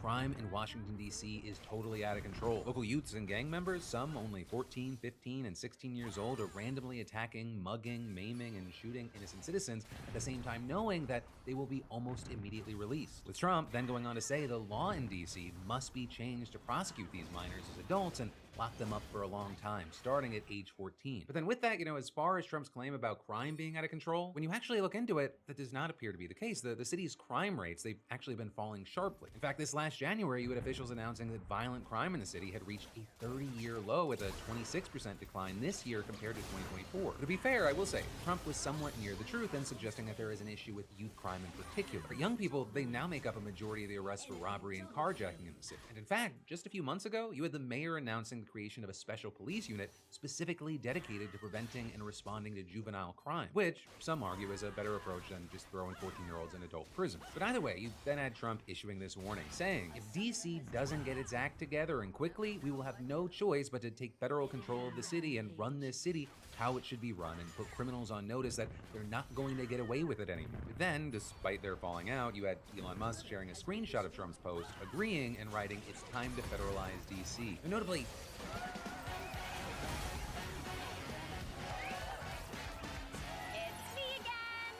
fair, this is far from the first time that Trump or others have suggested this. You had Trump reportedly considering taking control of the city's police force to deal with protests during his first term. Also on the campaign trail, he vowed to take over what he called the horribly run capital of our nation, so there is no longer a nightmare of murder and crime. And since getting back into office, he's already floated this idea of taking over more than once, not counting this week. And one of the big things is while you have people saying, he can't do that, or at least not technically, the situation, it's more complicated, and if you're just talking about impact, we could see a huge impact here. Because DC has had a limited degree of self-government since what's called the Home Rule Act of 1973. And that means that Trump technically can't just federalize the government. Congress would need to undo what's already done. And if the Republicans, they tried to do that, Democrats would probably be able to block the legislation. And in fact, back in February, 2 Republicans introduced legislation to repeal Home Rule entirely, which didn't get anywhere. That said, though, it would be a mistake to say that DC is totally safe from federal interference. In fact, Trump, along with Republicans, they've already gotten involved. Or you had Trump signing an executive order to create a federal DC safe and beautiful task force. And then Congress, they passed bills to undo legislation passed by DC's local government. And then, of course, another possibility is that Republicans, they tack these changes on that they want here onto must-pass legislation. Like in 2023, for example, when you had them trying to sneak in restrictions on everything from traffic to abortion to marijuana in DC. But then also you have to consider the stuff that's outside of Congress. He has the power to call up the DC National Guard and deploy it without local consent. Plus, that Home Rule Act, it actually gives him the power to temporarily take over the district's police department. And he can even order the mayor to provide the federal government with DC police services in, quote, special conditions of an emergency as he may deem necessary and appropriate. And all of that is before we even consider that local officials may just cave to the pressure. And that is something that we've seen them do here and there. And then I've got more news for you in just a minute, but first, here's an eye-opening stat. According to Pew Research, 32% of workers believe that AI could lead to fewer job opportunities in the future. While the jury's still out on the total net impact, companies like Microsoft and Google, they've already begun to shift. And that is why I think it's important to tell you about today's sponsor, Outskill. Because there's no question that companies of the future, they're going to be hiring people who understand AI. Those who understand it, those who can embrace it, and those who can build with it. And Outskill is the world's biggest AI education platform, and this very weekend, they're offering an AI mastermind that you don't want to miss. They're partnered with Outskill to give 1,000 of you free access. Expert mentors, 10 plus powerful tools. Show up and future-proof your career this Saturday and Sunday. It's August 9th and 10th from 10 a.m. to 7 p.m. Eastern Standard Time both days. Learn the stuff people actually use to get hired, promoted, or even launch their own thing. And while it normally costs $895, 1,000 of you will get free access, so definitely don't wait. Click that link in the description or scan the code on screen to secure your spot now. And they say that you'll also get $5,000 in bonus tools for attending both days. A custom AI toolkit, a monetization roadmap, and an AI prompt Bible to get you on your way. And then, next up in the news, we should talk about how Donald Trump's Epstein deflection campaign has actually worked. Not universally, but meaningfully, and I'll explain. We're starting with the fact that the Washington Post did an analysis of more than 500,000 social media posts and podcasts to see how the chatter about Jeffrey Epstein waxed and waned. And of all the content from over 450 right-wing influencers and politicians, the Post found 10,000 posts mentioning Epstein or Ghislaine Maxwell during June and July. And while fewer than 1 in every 200 mentioned the pair during June, that ratio shot up to 1 in 20 the following month. It even reached as much as 1 in 12 on some days, and it peaked on July 18th when 1,000 posts mentioned Epstein or Maxwell. But that was also the day that Intelligence Director Tulsi Gabbard released documents purporting to show that the Obama administration conspired to keep Trump out of office in 2016 using Russiagate. And the story, it ended up really picking up traction on July 22nd and 23rd when she went on Fox News and gave a White House briefing detailing the alleged plot in her own words. There is irrefutable evidence that detail how President Obama and his national security team directed the creation of an intelligence community assessment that they knew was false. And if that was an attempt to distract from Epstein, apparently it worked, because according to the Post, on July 19th, about twice as many posts mentioned Obama as mentioned Epstein or Maxwell. And by the 23rd, over 1 in 10 posts were about Obama, which was nearly 3 times as much as Epstein, all of which was really exemplified with Fox News. Not only did they mention Obama more than 3 times as much as Epstein over several days in July, they mentioned Epstein 5 times less than Newsmax, 11 times less than CNN, and 15 times less than MSNBC. I mean, hell, according to one report, over the course of a week at Fox, they mentioned Epstein 53 times and Sydney Sweeney 766. And this is something we also saw reflected in politicians as well as online influencers. With some, like Sean Farash, even explicitly saying, the Russia hoax is more important than Epstein. I don't care who that offends. Though also, like others, they didn't even need the Obama conspiracy to lure them off the Epstein beat. They just needed their marching orders from Trump. Let's continue with Trump. He says selfish people are trying to hurt MAGA. Why are we giving publicity to files written by Obama Crooked Hillary, Comey, Brennan, etc. They created the Epstein files. And Dinesh D'Souza was a fun one to look at in particular because he posted about Epstein more than 500 times up until that point, since 2022. But then suddenly he does his about face on July 14th in a video titled, "Is it time to move on from the Epstein files?" Right, and his answer was yes. Because we've had a lot of these premises floating around. There's an Epstein list. He was running a blackmail operation. But many of these things, now that we think about it, were relying on information to be supplied, not information that actually existed. But also with this, I'll say, even if the Epstein story is getting crowded out by other news, there's also several reasons to believe that this is going to keep surfacing. The first thing being that even as general Epstein talk has quieted down a bit, the post-analysis found that among people who are still hung up on Epstein, criticism of the White House has become more dominant. Right, and then the second reason being that this week, the House Oversight Committee subpoenaed the Justice Department for the complete Epstein files, as well as 6 former attorneys general, 2 former FBI directors, and Bill and Hillary Clinton for depositions about their involvement in the Epstein case. And then finally, I'd say third reason is that the White House is reportedly debating whether to release an audio recording and transcript of Deputy Attorney General Todd Blanche's 9-hour interview with Ghislaine Maxwell. And with that, you had 3 sources telling CNN that Chief of Staff Susie Wiles, Attorney General Pam Bondi, FBI Director Kash Patel, Vice President J.D. Vance, and Blanche would meet at the VP's residence on Wednesday to discuss the matter. And actually, you had 2 officials adding that the materials could be made public as early as this week. And that delay reportedly stemming from disagreements about whether releasing them would just draw more attention to the story. But then with all that, it's not obvious, if all of that's going to satisfy the critics, especially when you have Trump saying stuff like this about Blanche's interview. And I think he probably wants to make sure that, people that should not be involved or aren't involved are not hurt by something that would be very, very unfortunate, very unfair to a lot of people. So then with that, you're seeing things like, according to CNN, there have also been internal discussions about Blanche holding a press conference or doing a high-profile interview, possibly with Joe Rogan. And so, all of a sudden there's this prospect of a senior White House official having to sit down for 2 or 3 hours questioning about the case. And while Rogan, he's not exactly famous for challenging his guests or doing thorough research and prep for his interviews, he has recently been very critical of the White House. Like, look, where's the Epstein files? Boo, can't find them, don't exist. Like, they can get away with man. The whole thing is nuts. And then he's like, well, we have a film, we're going to release that film. And the film has a minute missing from it? Yeah. Like, do you think we're babies? Like, what is this? In the Blanche Maxwell interview, he's expressed skepticism that it uncovered anything important. The smartest thing for her to do is to keep her fucking mouth shut, which is what she did. Right. They put her in a cushy prison where she could do yoga. Which, to speak on that, last week, of course, it was reported that Maxwell got transferred from the low-security prison where she had been staying in Florida to a minimum-security prison in Texas. One that notably houses inmates convicted of nonviolent offenses and white-collar crimes, and it's even been called the cushiest federal detention facility in the country. With, in fact, the regional vice president for the Federal Prison Officers Union telling NBC, "You ever hear the old Club Fed they used to talk about? This is one of those places. It's really a great place to do your time if you're an inmate." Right, so you hear that, and then you hear a consultant for female inmates explaining to the Washington Post that for the Florida prison, you're looking at double razor wire around the fence, trucks driving around it, cops with rifles, they're blocking the doors of the housing units at night. But for the Texas prison, you're looking at dorms with bunk beds and suite housing, unlocked doors, fewer guards to inmates, freedom to roam the compound, and just one layer of razor wire fencing. And very importantly, not only did Maxwell's transfer reportedly happen just days after Blanche interviewed Maxwell,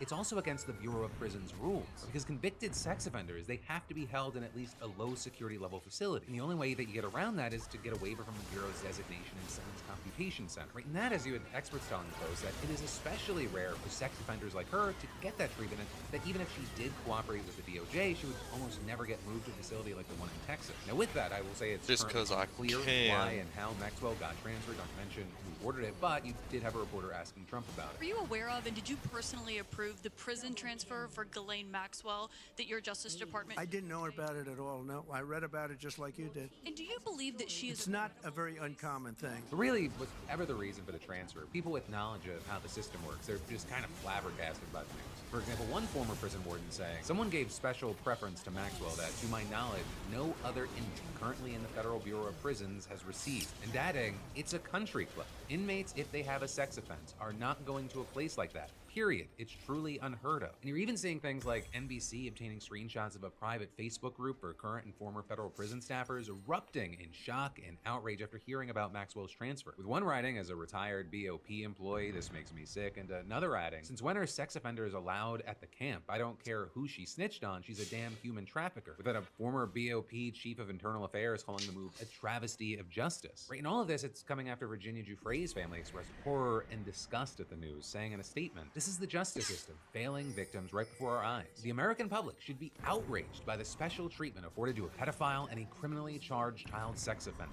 And then, in quick but interesting news, a new Coast Guard report just came out, and it found that the Titan submersible implosion that killed 5 people, it was preventable, right? And notably, they didn't mean like it would be preventable if you thought, hey, I shouldn't get into that sketchy-ass tube to go down to see the Titanic. They were looking for key contributing factors to why it happened. Right, and according to reports, it largely came down to 6 things. Saying right off the bat the sub's design was flawed and it used questionable materials, as well as CEO Stockton Rush refusing to put the sub through a voluntary certification process, saying that it would stifle innovation. OceanGate's former director of marine operations was fired days after reporting concerns about the sub's carbon fiber hull in 2018. The sub's passengers were classified as mission specialists to avoid small passenger vessel regulations. OceanGate attempted to train sub pilots in a single day, and the sub was stored in an outdoor parking lot in Canada over the winter to save money. And even that, it doesn't touch on the toxic work environment stuff. But reportedly, there were firings and threats to fire people if they raised safety issues. With a report then including 17 safety recommendations that the Coast Guard says is aimed at strengthening oversight of submersible operations, improving coordination among federal agencies, and closing gaps in international maritime policy. And then I've got more news for you in a minute, but first, do you ever sit down and you feel yourself slide a little and realize, yeah, I wore the wrong underwear? Because I've worn today's sponsor, MeUndies, for years, and this summer, they've been a lifesaver. Their micromodal fabric, it's freakishly soft, it's lightweight, breathable, and somehow it stays cool even when your AC craps out. Thank you, promo. Next up, in huge international news, tens of thousands of people trapped in a besieged city in Sudan are facing famine. That is what you have the UN warning this week, and it's just one of the reasons that the situation in the country is considered the world's largest humanitarian crisis. But starting with this city under siege, it's called El Fasher. It's the capital of the state of North Darfur, and it's the last major city there still under the Sudanese government's control. And the rebel group known as the RSF, they've been trying to take control of it for more than a year, during which time the UN has been unable to deliver food by land. So you have things like, for example, in June, an ambush on what would have been the first aid convoy to reach the city since early 2024, resulting in the deaths of 5 humanitarian workers. So with almost no aid getting in, the roughly 300,000 people remaining in the city, they're dealing with increasingly desperate conditions. With, for example, the World Food Program Regional Director for Eastern and Southern Africa saying that everyone in the city is facing a daily struggle to survive. But also, you could say pretty much the same for people all over the country. You've got the UN describing the broader hunger and displacement crisis in Sudan as unprecedented, for good reason. Since April of 2023, the war has killed tens of thousands of people, displaced millions, and left tens of millions facing hunger. It's also the only place in the world where famine conditions have been confirmed in multiple locations. And in fact, last year, the UN declared famine in the displacement camps surrounding El Fasher. It was expected that starvation would take hold of the city itself by May of this year, and really there was only a lack of hard data keeping an official famine declaration from happening. Millions search with AI. See what it says about your brand and why. With AI optimization by SEMrush Enterprise. Track AI visibility in depth and find ways to improve. Be the brand AI search recommends. Ties back to the United States, because what's happening here, it's making things worse there. And what I'm talking about are the recent cuts to USAID, right? The U.S. Agency for International Development. And in general, you've had experts saying that the impact could be devastating. A study published in The Lancet, for example, found that in the absence of USAID, 14 million more people would die worldwide in the next 5 years. And a third of that 14 million would be children under the age of 5. And it appears that Sudan could be hit especially hard, because according to data from the UN, the agency provided 44% of the world's humanitarian funding for Sudan in 2024. And in fact, you had an emergency logistics coordinator for Doctors Without Borders saying that Sudan, it's become a case study for the impact of USAID cuts. And that is, you have people like the former U.S. Special Envoy to the country, whose role has been left vacant under the Trump administration, saying that the cuts, they've already come with a body count. But also, I will note, it's not just the U.S. The UK, Germany, Canada, and several other countries have also cut foreign aid over the past year. All while, like, when it comes to this war, it seems like there's just no end in sight. Back in March, you had the RSF withdrawn from Khartoum, the national capital, and there was some hope that it could be a turning point in the war. But then, just a month later, the group declared its own parallel government, stoking fears that the conflict was actually just about to get a whole lot worse. For example, the Horn of Africa director at the International Crisis Group telling the New York Times, the RSF appears to think this move will increase its own legitimacy and leverage, but saying more likely it will only make the war even harder to end and Sudan even harder to piece back together. And to that point, just last week, you had the RSF and allied groups announcing who would be in charge of their new government and issuing a very nice-sounding statement saying they had renewed their, quote, commitment to building an inclusive homeland in a new secular, democratic, decentralized, and voluntarily unified Sudan founded on principles of freedom, justice, and equality. The thing is there, like the RSF, It has faced allegations including murder, rape, ethnic cleansing, and even genocide, with something to know here being that the origins of the group actually lie in the militias that perpetrated the Darfur genocide of the early 2000s. So that is also the side of the Sudanese government has been accused of war crimes as well. And all of this is, it's not happening inside of a vacuum, right? All this violence, all this suffering, it's being helped along in part by outside forces, namely foreign nations sending money, weapons, or even people into the country. This has included Sudan's neighbors like Libya and Egypt. It's even included Russia and Ukraine, and most notoriously, it has included the UAE. In the United Arab Emirates specifically has been accused of supplying weapons, drones, and other military assistance to the RSF. And in fact, just this week, Sudan accused the country of sending Colombian mercenaries to fight alongside the RSF. And this has actually been a point of contention here in the US. You see, the US has authorized massive weapon sales to the UAE, and we've actually seen some members of Congress trying to block those sales to protest its role in the war. Though we'll see what happens there, because, for so long, this conflict has been overshadowed by all the other horrible shit that's been going on in the world. But then, finally today, let's end with a congratulations and talk about y'all's comments on yesterday's show. Starting with congratulations to Michael P., SeatGeek's latest weekly winner who just scored $500 in tickets. Michael's saying he's still deciding between seeing The Outsiders or Happy Ending on Broadway. For the rest of you, that's right. SeatGeek is still giving away $500 in tickets, and you should definitely enter today if you haven't already. Imagine if you dare being the next winner and snagging $500 towards seeing your favorite artist, sporting event, or play. There's like over 70,000 events to choose from. And all you gotta do is just add code PDS to your SeatGeek app profile for a chance at the weekly $500 prize, no purchase necessary. But with that said, let's talk about y'all's comments on yesterday's show in some comment commentary. Like the people in that crowd, so many of the comments were people being outspoken about that town hall. With Brody saying that town hall is hard to watch. The people you run for are telling you you're betraying them for money and you're still excusing it to their faces. With then Stench of Justice writing, quote, "Fascists don't hold town halls and take questions." Immediately announces this is the last in-person town hall they plan on holding due to the negative response. With that, then getting replies like he couldn't handle the facts, and we need a law making this mandatory as well as making attendance records / activity logs public. You also had a lot of people grabbing onto the specific healthcare moment, with some saying I was heartened to hear the crowd at the town hall yell yes when asked if unemployed people should get healthcare. Do you think that people who are 28 years old that can work and refuse to work should get free healthcare?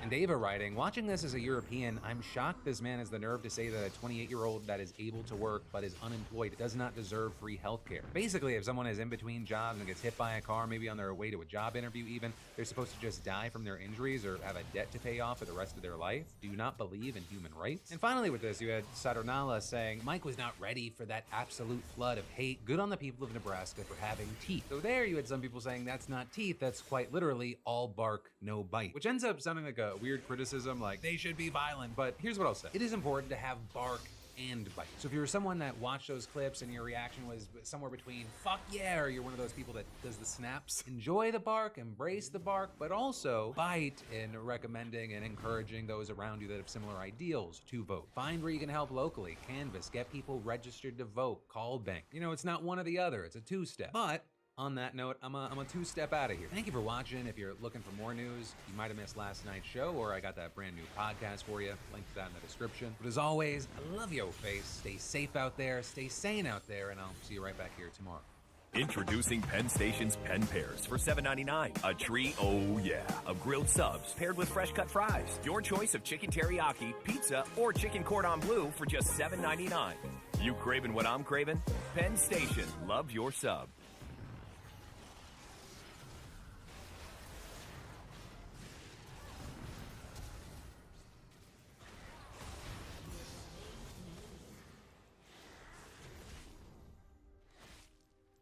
South Park humiliated Trump, Kristi Noem, and ICE, but the reaction this time just exposed a lot. How the Trump ICE raids, including these new ones getting caught on camera, are getting worse, with the craziest yet to come. And the big push to let 16-year-olds vote in elections has everyone divided. We're talking about all of that and even more on today's brand new Philip DeFranco show. You daily dive into the news, starting with this. South Park just humiliated the Trump administration again. Though this time it was less about Trump himself and more people in his orbit. But also it even started before the episode aired last night, because the Department of Homeland Homeland Security tried to use South Park as a way to promote itself, posting a still of the episode's teaser where ICE agents descended upon South Park with the caption, join.ice.gov. But then South Park ratioing the government commenting, wait, so we are relevant? Hashtag eat a bag of dicks. With that, of course, referencing the White House last month responding to the first episode where they said, the show hasn't been relevant for over 20 years and is hanging on by a thread with uninspired ideas and a desperate attempt for attention. But really, whatever you think about South Park, they have people's attention. And they got it again last night on an episode that focused on the elementary school counselor, Mr. Mackey, where he loses his job because what the Trump administration is doing to schools, and because he needs money,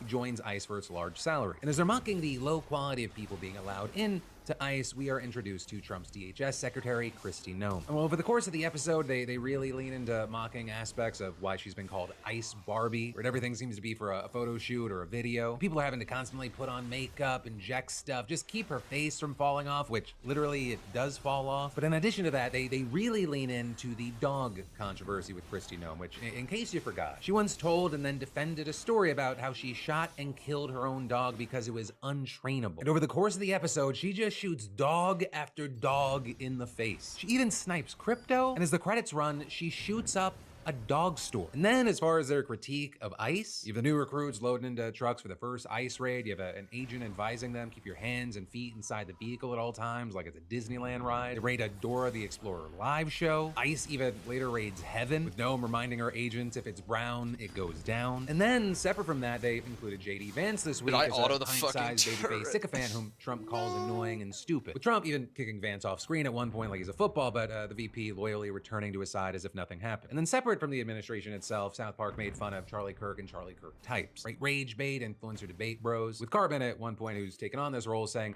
these young college girls are totally unprepared, so I can just destroy them and also edit out the ones that actually argue back well. It just feels so good. Right? And then, notably, as far as the reactions to this week we saw some of the people portrayed in South Park trying to roll with it. Where Charlie Kirk saying the whole thing's awesome, he found it hilarious. JD Vance also seemingly taking that angle, saying, well, I finally made it, which, seems to be a drastically different reaction than from the first episode, where you had the White House going, they're not even relevant, and reports coming out that the real president was reportedly seething. And of course, all of this, it's playing out as South Park has now 48 more episodes to go with their new contract, with them seemingly set up to be a fixture of political discourse for a while. And then, next up in the news today, we've got to talk about ICE's latest controversial and likely illegal raid, the agency's massive recruitment campaign, a key Newport battle in the White House's war on non-citizen students, and the president's most recent effort to gain more seats in Congress by any means necessary. Starting with that raid, which involved masked, heavily armed ICE agents jumping out of a rental truck and ambushing people at an LA Home Depot. Because if you've ever been to a Home Depot, immigrant day laborers gather outside looking for work, which is why they've become such a big target of Trump's immigration enforcement. And here, you had a worker saying that a rental truck pulled up to the parking lot at around 6:45 in the morning, the driver telling people in Spanish that he had work to offer. But then someone rolls up the back of the truck and ICE pours out, chasing and arresting anyone they can. And you actually had a Fox News correspondent publishing footage from inside the truck, with that reposted by a Border Patrol commander in California who called it Operation Trojan Horse. If he seems familiar to you, that's because he's been previously accused of misleading the public, saying of an immigration sweep that his agents had a predetermined list of targets, many with criminal records. Then records later showed that 77 out of 78 people detained had no prior record with the agency, with there being frequent reports of people just being targeted by ICE based on their appearance and whether they spoke Spanish, which is why you end up having Latino U.S. citizens getting swept up in raids. It also led to a federal judge ordering the Trump administration to halt indiscriminate immigration stops and arrests in 7 California counties, including Los Angeles last month, with a judge writing in her order that there was a mountain of evidence that federal immigration enforcement tactics were violating the Constitution. And in fact, last week, for sure, court they don't give a fuck about so the big due question with process, this Home Depot raid is whether it violated the original order. Now, there you have DHS claiming that the agents arrested 16 undocumented people from Guatemala, Mexico, Honduras, and Nicaragua. But notably, they didn't answer questions about their tactics or whether agents had been looking for specific people. So in response, you had a spokesperson for one California-based rights group saying, it is deeply disturbing that the federal government will stoop to these levels to continue their campaign of terror against working Angelenos. Saying these are Angelenos looking for an honest day's living. What we see in the video looks like an assault on people's liberties, an assault on individuals that were standing there looking for a job in a targeted operation that was in fact lawless. Right, and all of this it's not a random one-off. You've got the head of another Southern California nonprofit claiming that Border Patrol agents seem to be making the same rounds again, saying they're hitting the same places that they hit in the past, but with new tactics, including pretending to be employers to lure people in. And you even had the rental truck company Penske chiming in, saying they're aware of what happened and Penske strictly prohibits the transportation of people in the cargo areas of its vehicles under any circumstances, saying the company was not made aware that its trucks would be used in today's operation and did not authorize this. And finally, saying new reach one. out to DHS to reinforce its policy to avoid improper use of its vehicles in the future. But that then brings us to the second thing here, and that is that if you are over 40 and you're interested in potentially breaking the law and terrorizing local communities, I've got great news for you. DHS is now waiving age limits on joining ICE, with that being just one part of a new campaign to massively expand their ranks. Campaign, remember, that's coming after Trump's mega bill funneled an unprecedented $170 billion towards immigration enforcement. And they're claiming that more than 80,000 Americans applied to join in just 1 week since it launched the new recruitment drive. Or with people being drawn in with an offer of up to a $50,000 signing bonus, student loan repayment assistance, and other benefits. And as far as the age requirements, it used to be that candidates to be criminal investigators, with limited exceptions, couldn't be older than 37 years old, and deportation officers couldn't be over 40. But now,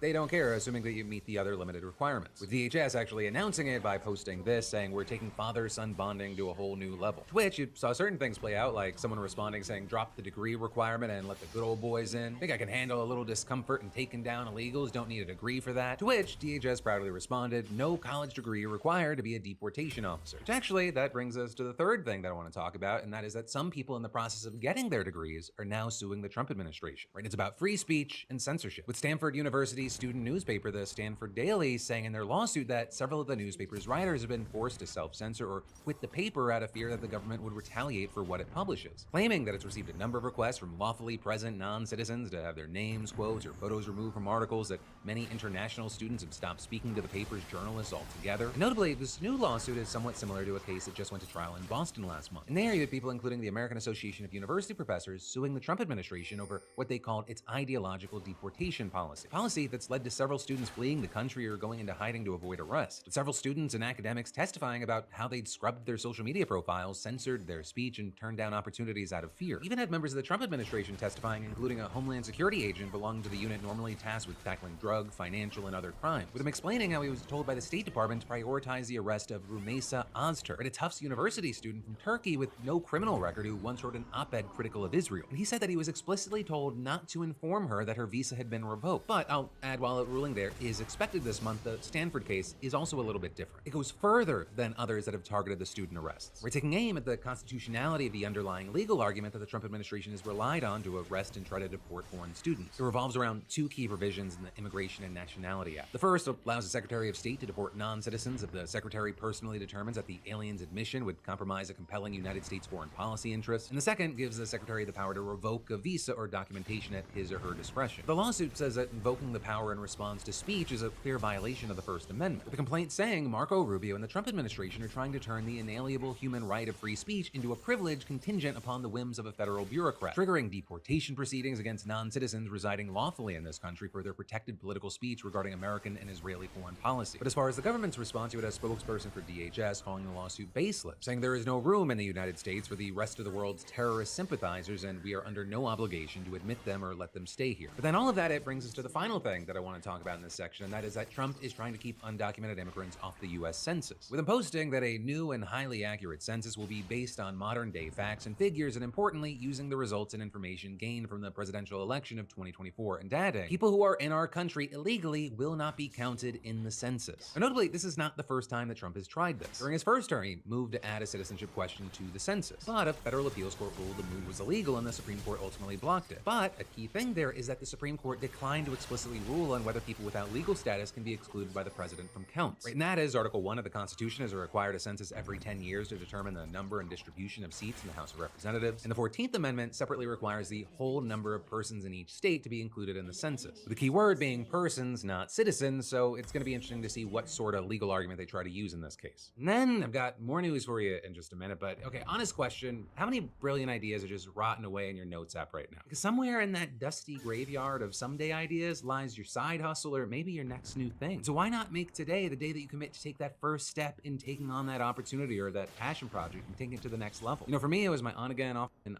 courses, physical or digital products, fled the state to stop the Republicans from rigging the election. And so the biggest questions here are on what grounds, with what authority, and what crime is the FBI investigating? If it was illegal to leave Texas, Ted Cruz would be on death row by now. The FBI can't just use its vast surveillance powers to spy on and locate random citizens. Texas issued a civil warrant, not a criminal one. The feds have no role here. So you've got people asking, is the FBI gonna violate the sovereignty of Illinois and the rights of Texas Democrats because the president told them to? Though with that, you had Illinois Governor J.B. Pritzker saying that he will not allow the FBI to take the Texas Texas Democrats, with them saying if the Trump administration... They're grandstanding. There literally is no federal law applicable to this situation. None. FBI agents might show up, whether it's federal agents coming to Illinois or state rangers from Texas.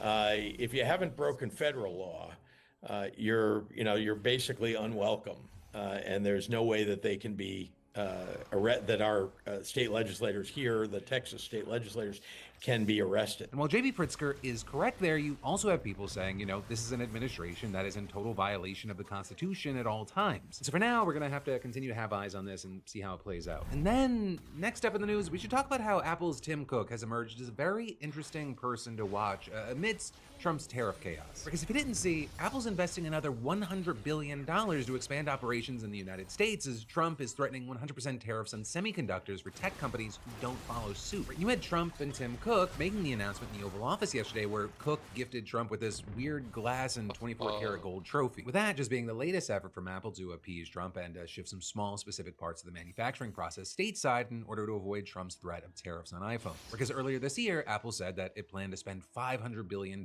in the United States over the next 4 years in order to hire 20,000 people as well as open a factory in Texas. Though notably with that, only about $39 billion of the $500 billion previously announced in February was new. The rest was actually just in line with the company's average annual increase in U.S. investment to support its growth since 2017. And two, the company made similar smaller pledges during the Biden administration and Trump's first term and has yet to actually follow through on some of them. And that is, even with it, there's no sign that it would actually ever meet Trump's demand to make iPhones in the States. I mean, it's possible, but it would be extremely expensive. With one analysis finding that developing the workforce in the United States needed to move the supply chain here, it would force the company to more than double the iPhone price. We're talking at least $2,000. But still, I mean, what we're seeing is that Apple and Tim Cook, they seem to be kind of threading the needle perfectly here. And, in addition to Cook giving Trump a little trophy, they complimented each other yesterday, though, in different ways. Mr. President, thank you very much for having me here today.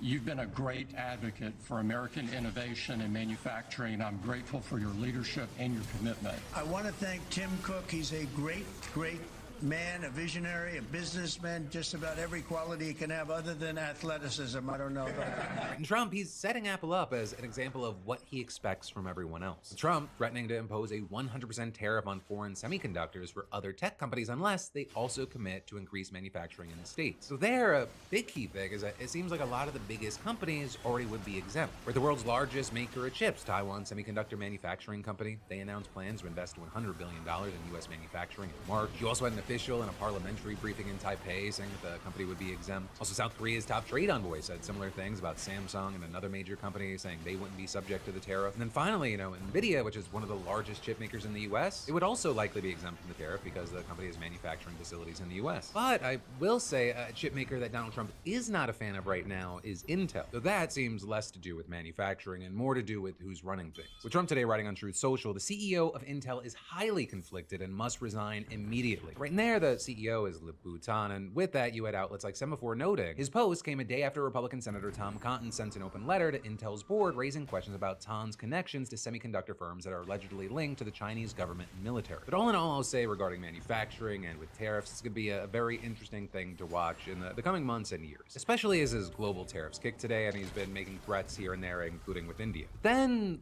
last up today, let's talk about some news that actually one of you beautiful bastards was asking about.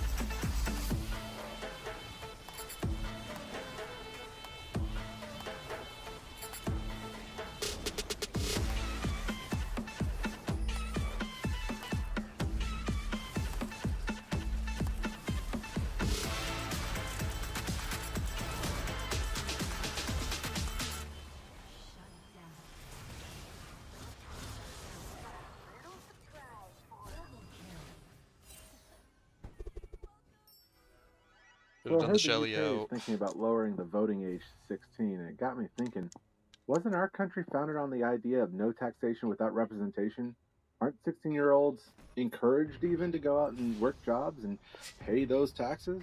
So if you pay taxes, I think you should vote. I will say that's probably one of the strongest arguments I've heard made for it, though I'm not sold. For those who don't know anything about this, the UK has recently lowered its voting age in general elections from 18 to 16. And that actually came as part of a larger package of changes that were meant to strengthen the British democracy and help restore trust in politics. Because last year, the UK saw its lowest turnout in the national election in 2 decades. And this new change, I mean, it's the biggest shift to the UK electorate since the voting age was dropped from 21 to 18 back in 1969. And it brings England and Northern Ireland in line with Scotland and Wales, where 16-year-olds can already vote in the local council elections as well as for Scottish Parliament. Right now, as you'd expect, there are people that are for and against this. For the argument in support, you have people echoing Prime Minister Keir Starmer, who said they're old enough to go out to work, they're old enough to pay taxes. If you pay in, you should have the opportunity to say what you want your money spent on, which way the government should go. But then you have those against it arguing at the very least it's inconsistent, saying that 16-year-olds are not allowed to drink, buy a lottery ticket, get married, or go to war. So then a more general argument is that they just don't have enough lived experience. So then also, in addition to that debate, you have people wondering, will this actually change anything? Doubting that actually giving them the ability to vote is going to mean that 16 and 17-year-olds show up at the polls. And so you've got some experts suggesting things like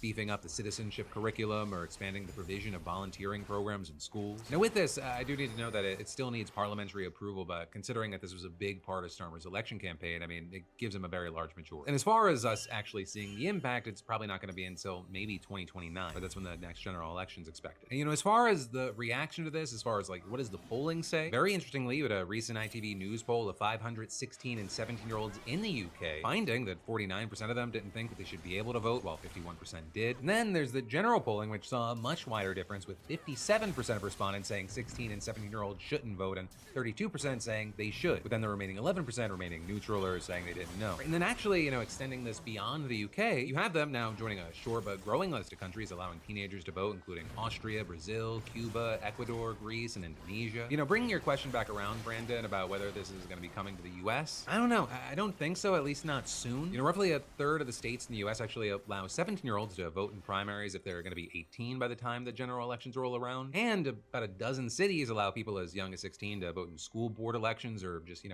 local elections. But as far as like on the national level, I don't think that it's there. There have actually been Democratic lawmakers who have introduced legislation to lower the voting age, but there's been no success there. We even saw a Hill-Harris X poll ask this question back in 2019, with 75% of registered voters at the time saying no to 17-year-olds voting and a whopping 84% saying no to 16-year-olds. And having not thought about it a ton, I'm not quick to jump at it, but I do think your point of if you're being taxed, there's an argument to be had of you should have a say. I think that there's something there. But then the counterpoint to that, and it is completely anecdotal, I am going to stress that. I just think back to how fucking stupid I was when I was 16, and I'm like, I don't know if I want that guy voting. But there have been studies that show that the younger we allow citizens to vote, the more likely they are to retain that habit of voting. So for the time being, I don't want to cop out here, I want to give you an answer. For the time being, my answer is, I think I'm against it, but I am open for my mind to be changed. That so hard. Which is then why I'm going to pass the question off to y'all. What do you think about dropping the voting age to 16? Are you for it? Are you against it? Why not? I'd love to hear from you. But that, my friends, is the end of today's show. But this weekend, actually on Saturday morning, I got a video for you. I'm tinkering around with a few things as far as Friday.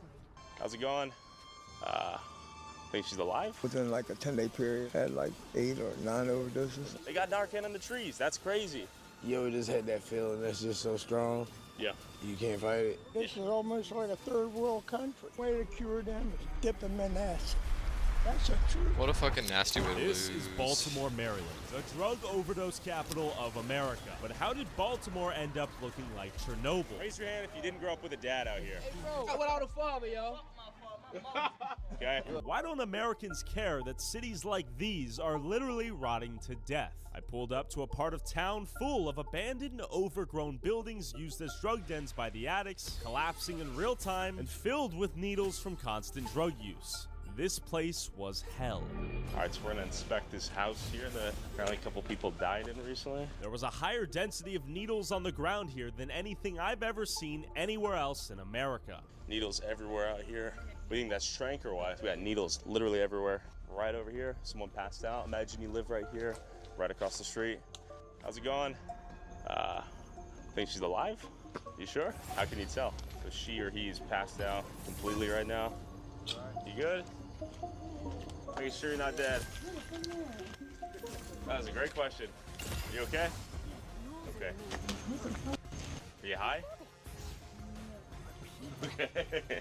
I just buried my friend, man, 2 weeks ago. He got shot in his back of his head with an AK. 4 times in his back and once in the back of his head. Nothing really psyched me out about nothing. And I imagine that's not an uncommon story out here, yeah? Lost one to...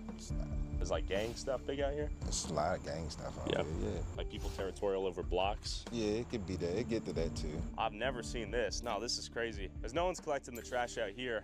It's impressive, like in a sick way. This is something I've never seen.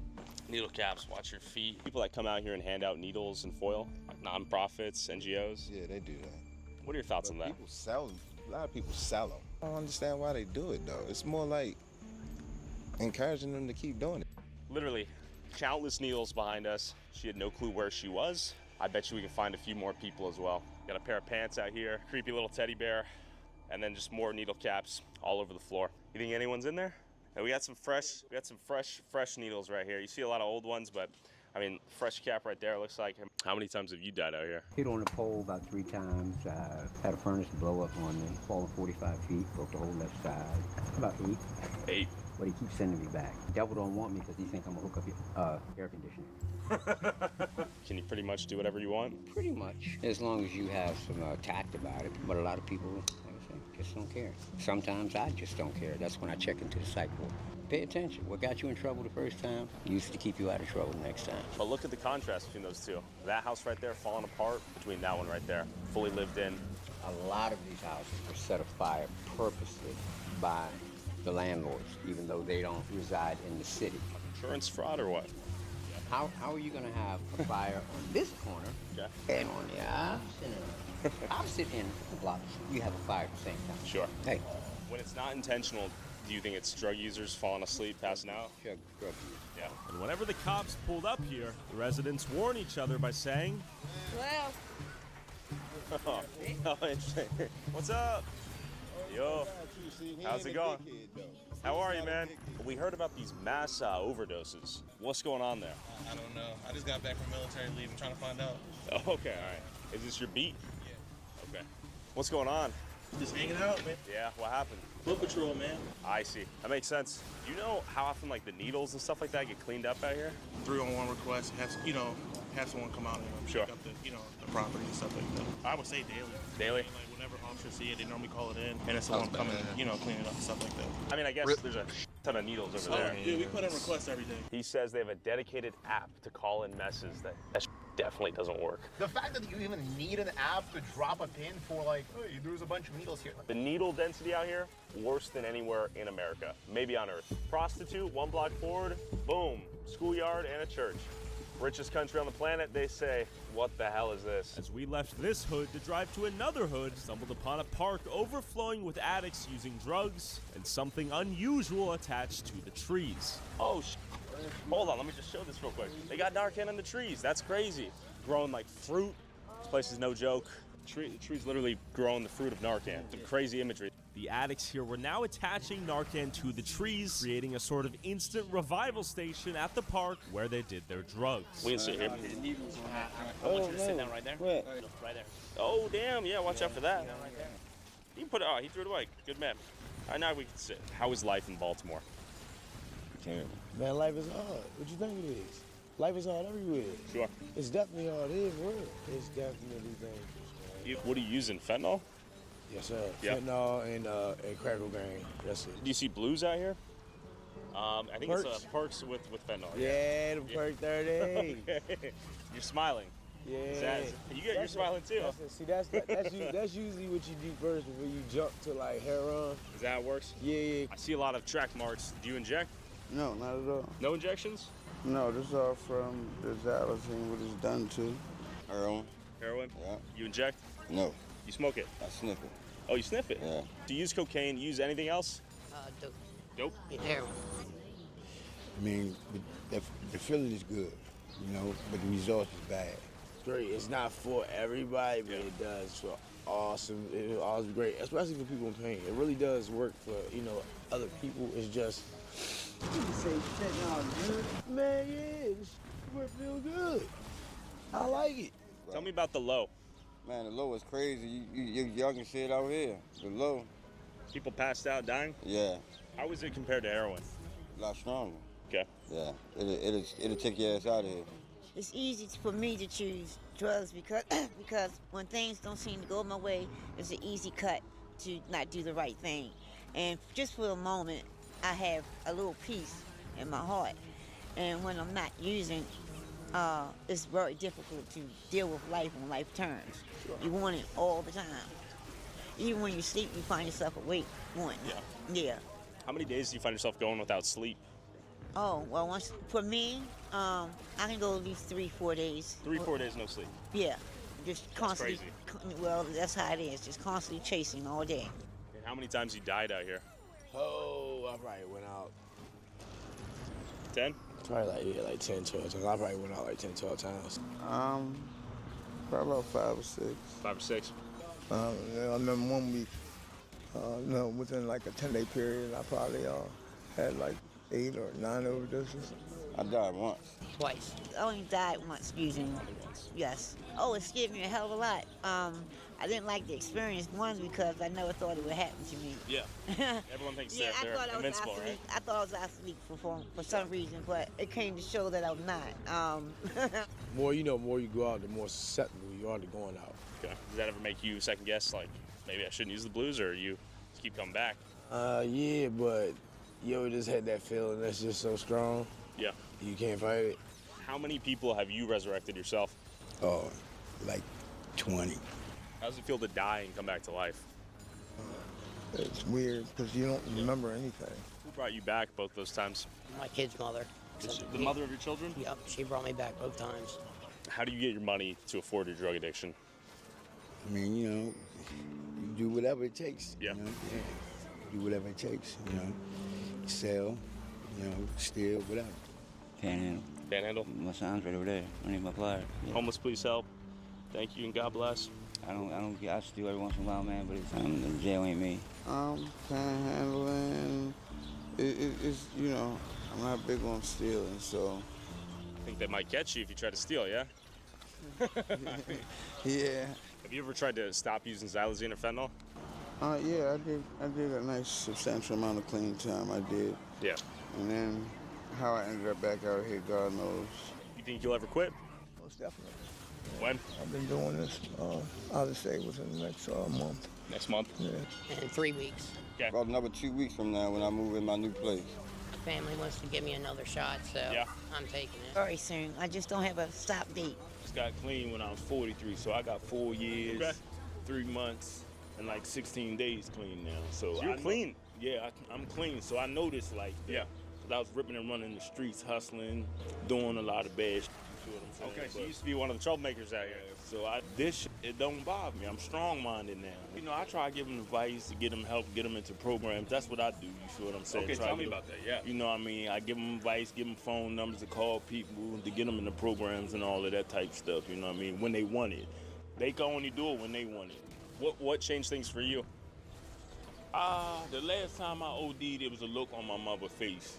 Yeah. You feel me? Like ashamed. Shame? Yeah, like I should know better. You feel what I'm saying? Yeah. And that was April 20th. My clean date is April 21st. So I've been clean since then. Yeah. Hell yeah. You see some people that weren't as lucky as you? Yes. Yeah. A lot. How many people have you seen dead out here? A couple. Yeah, ambulance get called real quick. Some of them survive, some of them don't. Immediately after interviewing these folks, they told me to come over and record them getting high. She's snorting right now. Yeah. Oh, straight to it. Damn. Yeah, she's snorting right here. What are you doing? Snorting as well? Yeah. We're smoking. Oh, you're smoking.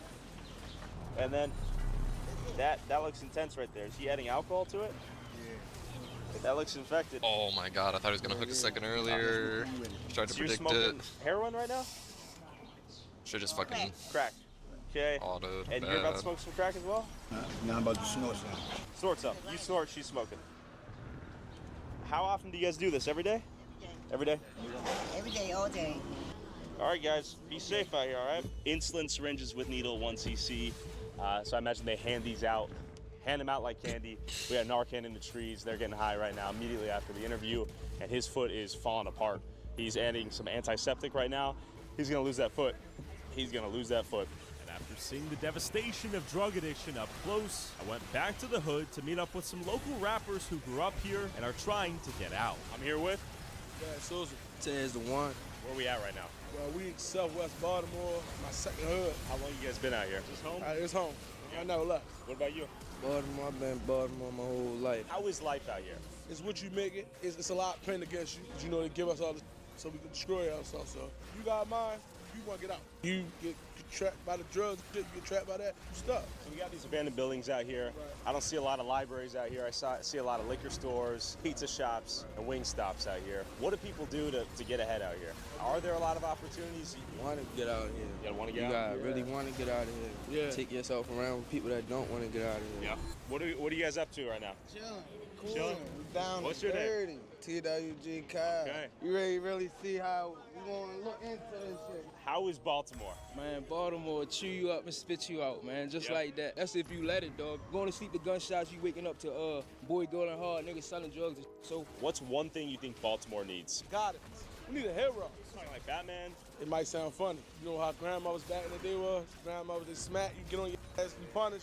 We need that in order for us to calm the fuck down. I mean, it ain't me running, it's them running. It's teenagers running. I'm grown and I'm about my business and something and all that. It's the kids running it. 12, 13, 14, the kids run Baltimore. How is that possible? Guns. They like to shoot. Like to shoot. They don't want to talk. They want to kill. They like to kill and shoot way more than your generation? Yeah, hell yeah. When you hear a gunshot out here, what goes through your mind? We used to it. Used to it? You don't even blink? Are there a lot of opportunities for people to grow up out here in this side of Baltimore? Hell, ain't no opportunities. Hell no. Ain't no opportunity at all. We gonna make one though. What do a lot of people do out here to sort of get out of the hood? Rap, basketball. Hear what you eat rap. This is some shit I be rap. I say, let's hear it. Said you got that gun that ain't gonna slide. You got that on for. They put that K beside our name, but ain't no